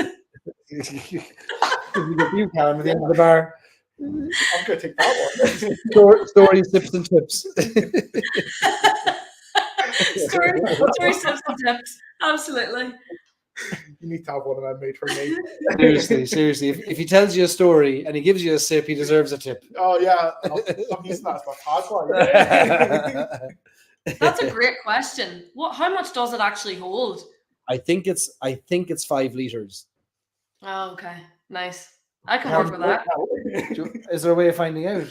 It's about 5 liters. Don't humor Lauren. Don't humor her. She'll only ask more questions. We'll get the cut Glencairns pre-ordered with you guys next week, and they may not get to you before Christmas, but they'll get there in January when we're going to create our own holiday just to celebrate. Somebody said it's what did somebody say? Somebody gave me a holiday the other day that's in January and said we'll have them in time for this super random holiday. Like, it was the most exciting thing ever. So we'll find out. Chinese New Year. Yeah, maybe. Further into January. Greg Anderson says 2.5 Pepsi Maxes. There you go. It's a winner. Why would you not want one of these? Also good for Dr. Pepper. Listen to the good doctor. He knows what's good for you. And Iron Brew. And Iron Brew. Of course. The Scotch. Iron Brew. Legendary Iron Brew. Next. You could also put it at the center of a table at a party and fill it, make like a whiskey jungle juice and just have a straw. What kind of parties you be going to? Listen, that's another Shebeen. We're far more civilized than that in the parties I go to. We're not drinking jungle juice. Are we? Are we? Into the middle here. A few questions came up on Scotch, which we might throw to our resident, as of tonight, Scotch expert. There was a question here from, okay, first of all, Johnny says he's not a Scotch drinker, but he won a bottle of Johnny Walker Blue at a fundraiser and he poured a glass just because. Good man. Exactly. Can you hear the reverberating? Yeah, I can. There's a kind of a, you know when you rub the top of a glass and it makes that noise? This glass is like a musical instrument that's, hello? Yeah? Yeah, I do hear that. Oh, it's unbelievable. Hungry feeling. Not tonight. There was a question from, Lloyd asked, Highland Park 12-year-old, did you ask Callan about Stoddard Scotch? My labels were damaged in Hurricane Katrina. But the whiskey's very smoky. Have you heard of Stoddard Scotch? I've not heard of Stoddard Scotch. Could be like a supermarket brand or a third-party brand. Yeah, it could easily be. I mean, there are some Scotch whiskies that are made here in Scotland and then we never actually see them here in Scotland. There's actually the Singleton brand, which we have here in Scotland. There's 3 different Singleton brands, depending on where you are in the world. There are 3 different distilleries. So here in Scotland, we have the Singleton of Dufton. In the United States, it's the Singleton of Glendullan. And in Asia, it's the Singleton of Glenord. 3 completely different whiskies, all called Singleton, though. Wow. It is this kind of weird thing that we have here in Scotland. I mean, Ballantyne's, Cutty Sark, they're not sold here in Scotland. John Dewars, we don't really get here in Scotland at all. We only really get, for blends, we get Famous Grouse and we get Bells and Johnny Walker, and that's pretty much it. That's wild. The thing that hasn't happened in Ireland yet, but will happen, is and this glass is still singing. I'm going to put it back here. It is singing. The noise it's making. Are you sure that's not just you two because you've drank half the bar dry? What we haven't seen yet in Irish whiskey is the vatting of different distilleries into one whiskey, and we just haven't had the quantity. We've seen 1 or 2 marriages of malts from different distilleries, but 1 or 2, that's it. But I think there will come a time, hopefully, when it's possible to have a release or more from many distilleries. I mean, like Shivas is 13 distilleries going to Shivas, if not more. You know, we're that's what Scottish whiskey is built on, is the back of these massive blends. Without Johnny Walker, Scotland's nothing. To be honest, the Scottish whiskey industry is nothing without Johnny Walker. Johnny Walker saved us all, where maybe in Ireland there wasn't that kind of product that could save the Irish whiskey industry. We're very lucky to have these brands. The Scots are the ones who invented the blends and the grocer blends back in the day, the Johnny Walkers of the world and the Shivas brothers and those men who were tea salesmen who decided to sell something a bit stronger, right? They kind of realized Scottish whiskey is so inconsistent. It was so up and down. One minute you'd get something fantastic, the next minute you get something awful. So they wanted to make something consistent. Let's pour a bunch of different whiskies together. We'll add some grain whiskey, which was cheap and cheerful whiskey here in Scotland, and we can sell that on to our customers. So John Walker started in Kilmarnock. He then eventually bought a distillery, which was Cardew, which is only about 10 minutes away from us. And then from there, Johnny Walker now owns 30 distilleries in Scotland. Amazing. Shivas owns 15 as well. Amazing. So it's a huge part of our industry. You could argue that Johnny Walker is to Scotland what Jameson is to Ireland in terms of course, John is a fellow Scotsman as well. Exactly. Yeah. Exactly. Do that time. There'd be no industry without us, though. Kevin, for those of us who migrated from bourbon to Irish via Redbreast or Green Spot, Single Pots of Whiskey, where would be a good place to start with Scotch? So I do think that Johnny Walker is a great place to start. I necessarily wouldn't go for Johnny Walker red or black, but Johnny Walker Green Label. Green Label is a blend of malt whiskies. So it's only single malt whiskies involved in that blend. As someone that loves their single malt, I think that Johnny Walker Green is a fantastic blend when it comes to it. If you're wanting to start off in single malt, avoid Lagavulin, avoid Lafroig, avoid Ardbeg, go for maybe something like a Glenlivet or a Glenfiddich. Something at the 40 to 43, and then kind of build up where you can start to introduce peats in small amounts, and then maybe start on your Lafroigs and Lagavulins and your big peat monsters. So speaking about peat monsters, my last whiskey of the night, I should attempt and assault. It'll assault me. Lauren, have you got a last whiskey of the night? I was thinking that I don't know what I'll pull from the shelf here. Powers Rye. Powers Rye, as if I don't drink enough of Powers Rye. You only had it for breakfast. that was I told you that in confidence. Well, you're going for the peated Scotch. I'm actually going for the peated Irish. I'm on Connemara. You know what? I'm gonna go for a Waterford. To kind of, well, Waterford, of course, another lovely brand that has Scottish connections with Bruichladdich. Listen, enough of the I just pulled it off the shelf. There we are. I'm gonna go for a Waterford. Why not? Callum, I was actually going to ask you a question, and you've kind of half answered it. You've answered it partly in response to Kevin. I'm going to be this really annoying person because everybody always does this to me, and it really puts you on the spot. If you had to list your top 5 Scotch whiskies, what would they be? And the reason I'm asking you is because I'm going to try and drink them. I actually think this is relatively easy for me. My favourite Scottish whiskey brand is Glassware. I think that is absolutely stunningly good. It is far over on the shelf there, which we can't see, but Glassware, I buy everything from. It's got that tropical fruit in it. It's sort of like the Virgin Oak Causeway that we tried yesterday. Nice. Then Springbank. Springbank is iconic here in Scotland. Then I'm going to go for 2 obscure ones. Tormore Distillery, which is owned by the Singh brothers, who owned Whiskey Exchange in the UK. They've just taken over Tormore. And Inchgower Distillery, which is the home of Bell's whiskey here in Scotland. All of the whiskey goes into Bell's, but you can get some independent bottlings. And then there's so many to choose from. Maybe something like a Glencadam or a Bruichladdich distillery. They're fantastic. Nice. There we go. That was a solid answer. Happy days. I've written them all down. I will make it my mission. I'm drinking the most peated whiskey in the world. Up more from Bruichladdich and Islay. 6 times peatier than the Doorcross single malt that we released last year or this year. And actually, Bruichladdich really connects to Waterford. Yep. So Mark Rainier, that started Waterford, his first real kind of attempt at whiskey was with Bruichladdich. And Bruichladdich is now owned by Rennie Cointreau and has actually kept going with Mark's vision. So the whiskey you're drinking right now is completely 100% made on Islay. That is Octomore Farm Barley, which is about 10 minutes away from Bruichladdich Distillery and is the home of the original Octomore Distillery. So just like Waterford, it is that kind of locally thinking terroir. 61.4% ABV. Good job. It's my last whiskey of the day. And 6 times peatier than Shorecross. It's a beast of a whiskey. Wow, that's an assault. It is very much so.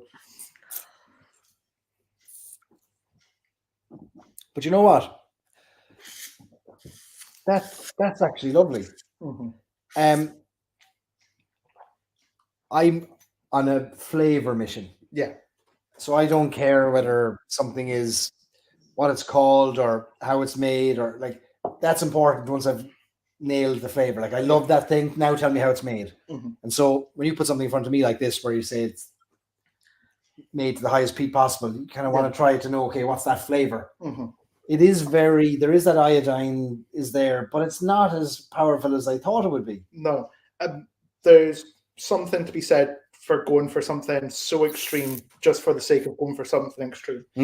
But I think what Mark Rainier installed in Bruichladdich over the years is if you're going to go to that extreme, don't go for it for the sake of it. Go for it because there is something at the end that you want. Right. And I think his dream for Bruichladdich is what we see in Waterford. I have to admit, I went to Waterford Distillery. I kind of fell in love with that distillery. There it is, that lovely bottle. I've got a Waterford at home, which I am very tempted to when I go home tonight, which I'll have to discover the temptation not to. But yeah, Bruichladdich and Waterford are so strongly connected in their kind of vision for whiskey. Tony wondering, have I had an epiphany of peace? To which we've replied, Tony, where have you been for a year?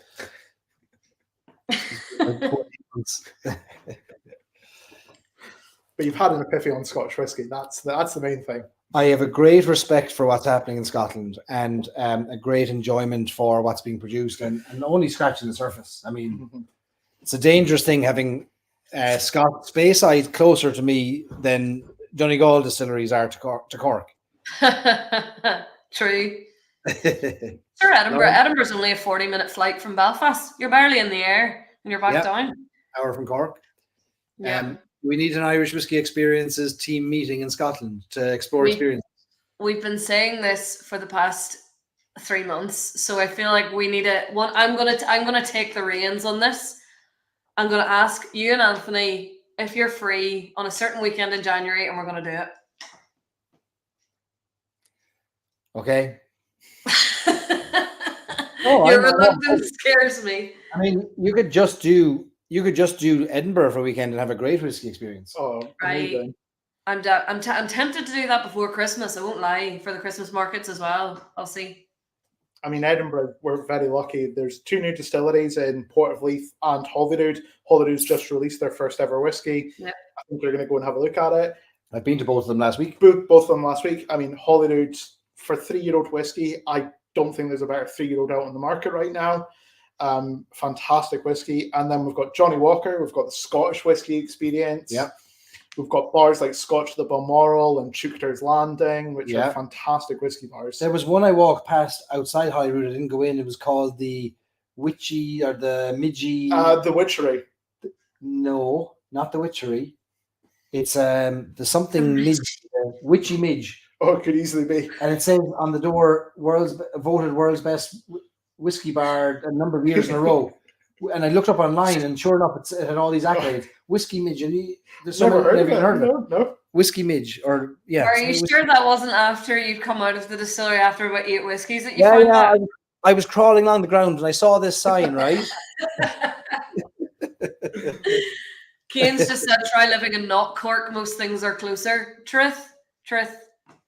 There was talk of somebody had a suggestion before for an Irish whiskey experience for us that combined some element of Scotland and Ireland together. Maybe we need to conquer Ireland first, though. Richard just said, can you get the bus and the ferry? Yes, you could.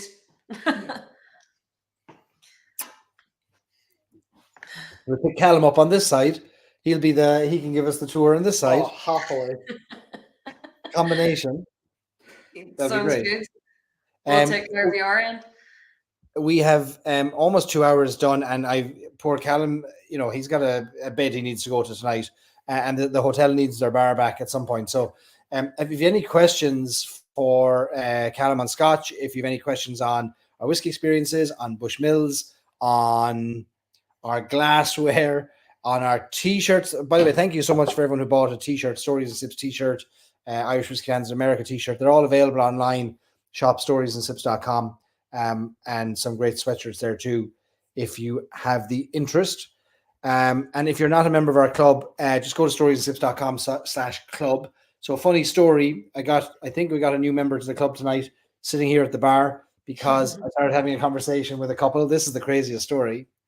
And so an American couple sat beside me at the bar, or I sat beside them, and they heard the Irish accent. We started talking about whiskey. They said they're big Redbreast fans. They said the greatest night they've ever had was in Sonny Malloy's bar in Galway, where they attended a launch event of a new Middleton whiskey with a man called Brian Nation.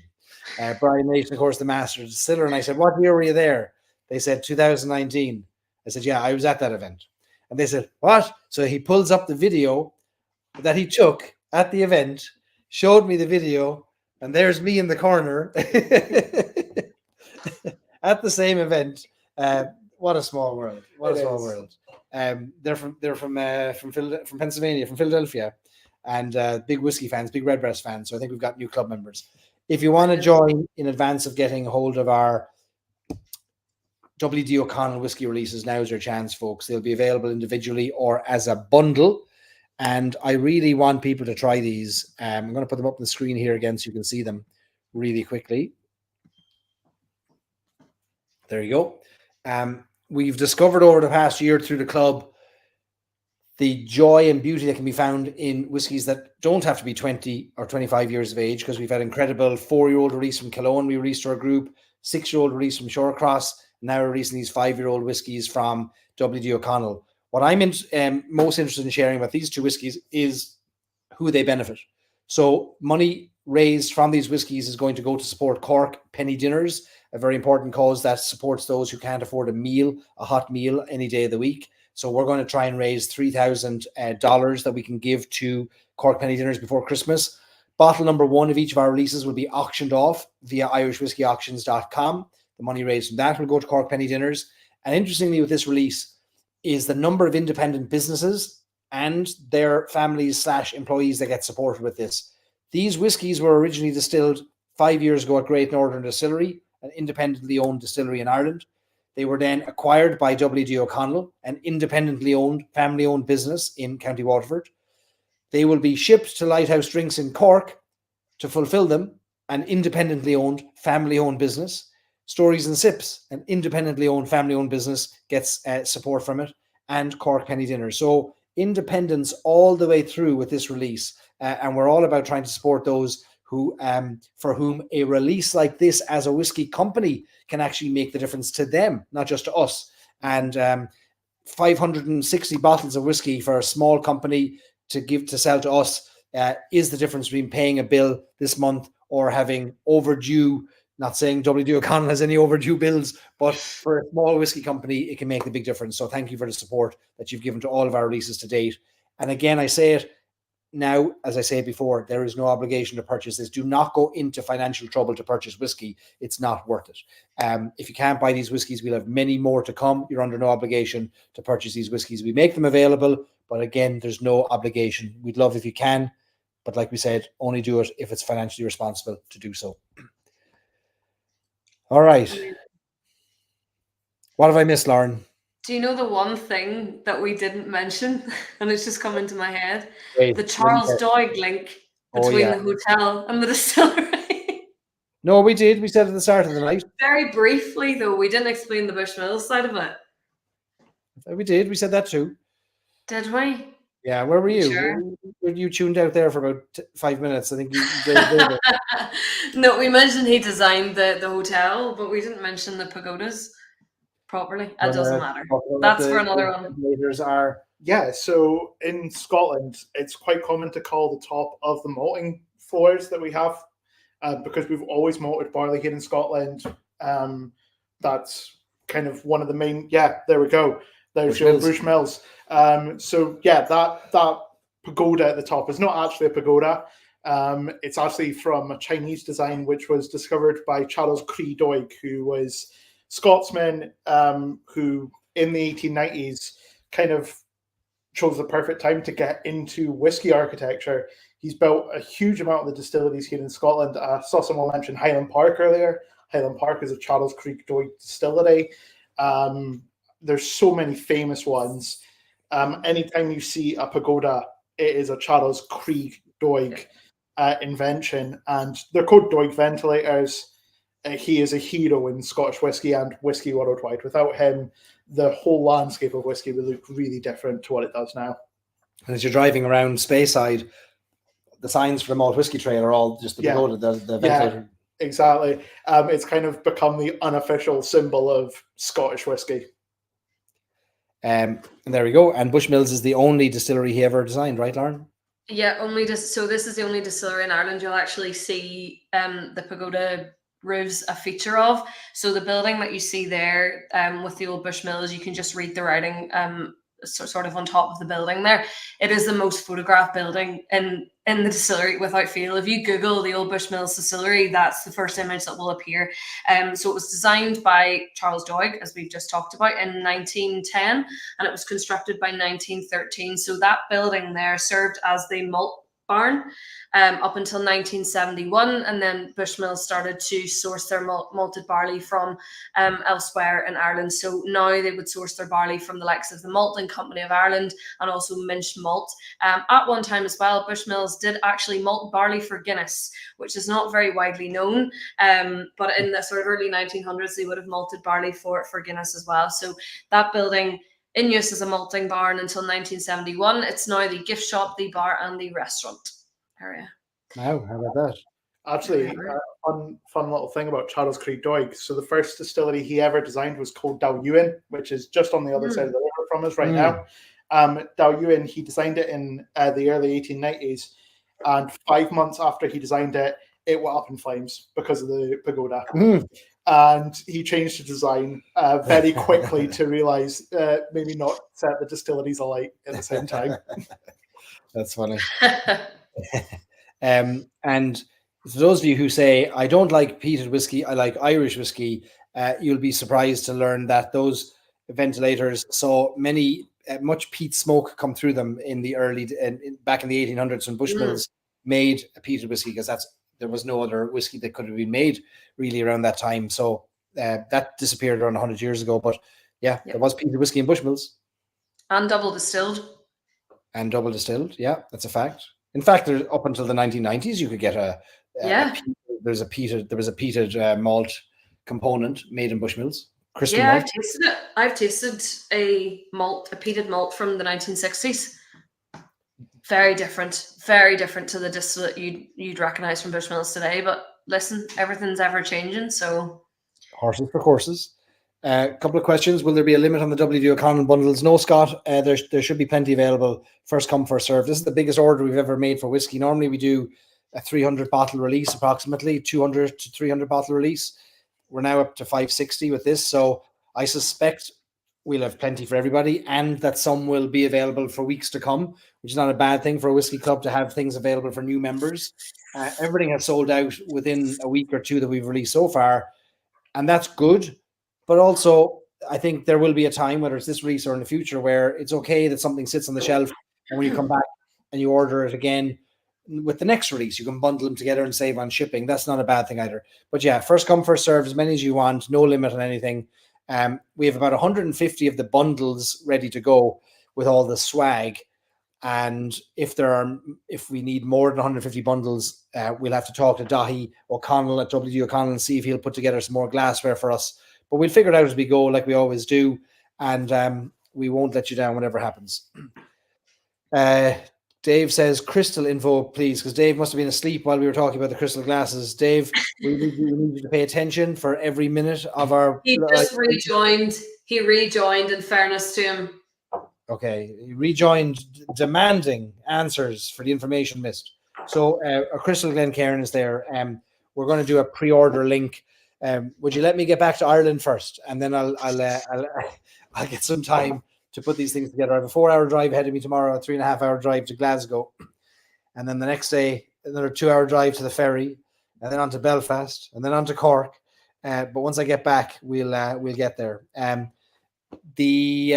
else? Johnny says, did Barry say swag? Johnny, go to the link on our website. You'll see all the stuff that's part of the birthday bundle.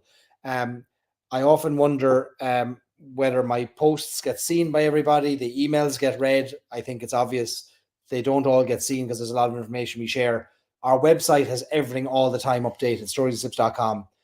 The birthday bundle, you're going to save on the 2 whiskeys together, you're going to save on shipping, and you're going to get 3 whiskey samples from WD O'Connell. You're going to get a free Glencairn glass with the WD O'Connell logo on it. You're going to get posters, glass toppers, stickers, and my undying love. What more do you want?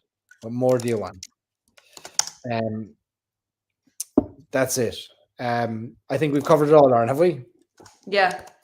I think we have. I think that's it now. Whiskey weekends, Bushmills, Belfast buses, Barry in Scotland. Yeah.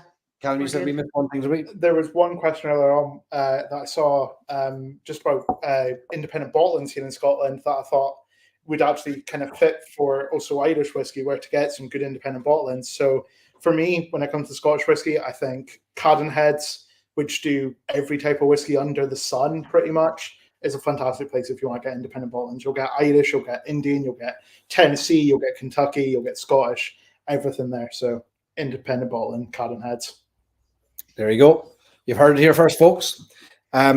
Brilliant.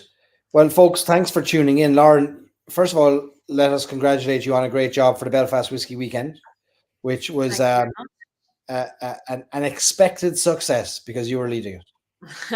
Thank you very much. No, delighted with how it went, and long may the whiskey weekends continue, and whiskey buses, obviously. And long may we have the pleasure of you leading them. And thank you so much to Callum for allowing us to be in this wonderful Quake bar in the Craigellachie Hotel in Speyside. We raise a glass to you, Callum. Sláinte. Absolutely, sláinte. A special venue, I think you'll all agree, folks. It's not every day we get to stand and talk about whiskey with 700 and behind us, and soon to be 1,000. And I'd like to come back and do another one here if you'll have us at some point in the future. Always welcome here. It'd be brilliant, and you're always welcome in Ireland. And absolutely. Irish whiskey tonight, and it just made me want to go back and dive headfirst into it.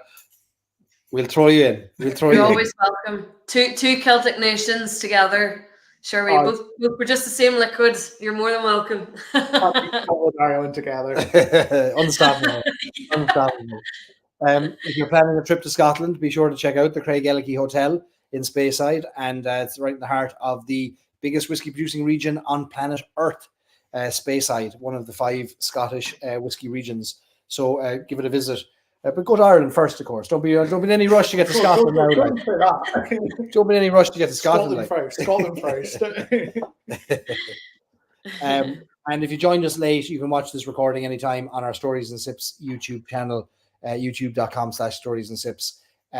November 20th is when we launch our whiskies. November 16th is the next club event that comes up, where we have our blind whiskey tasting with Teeling.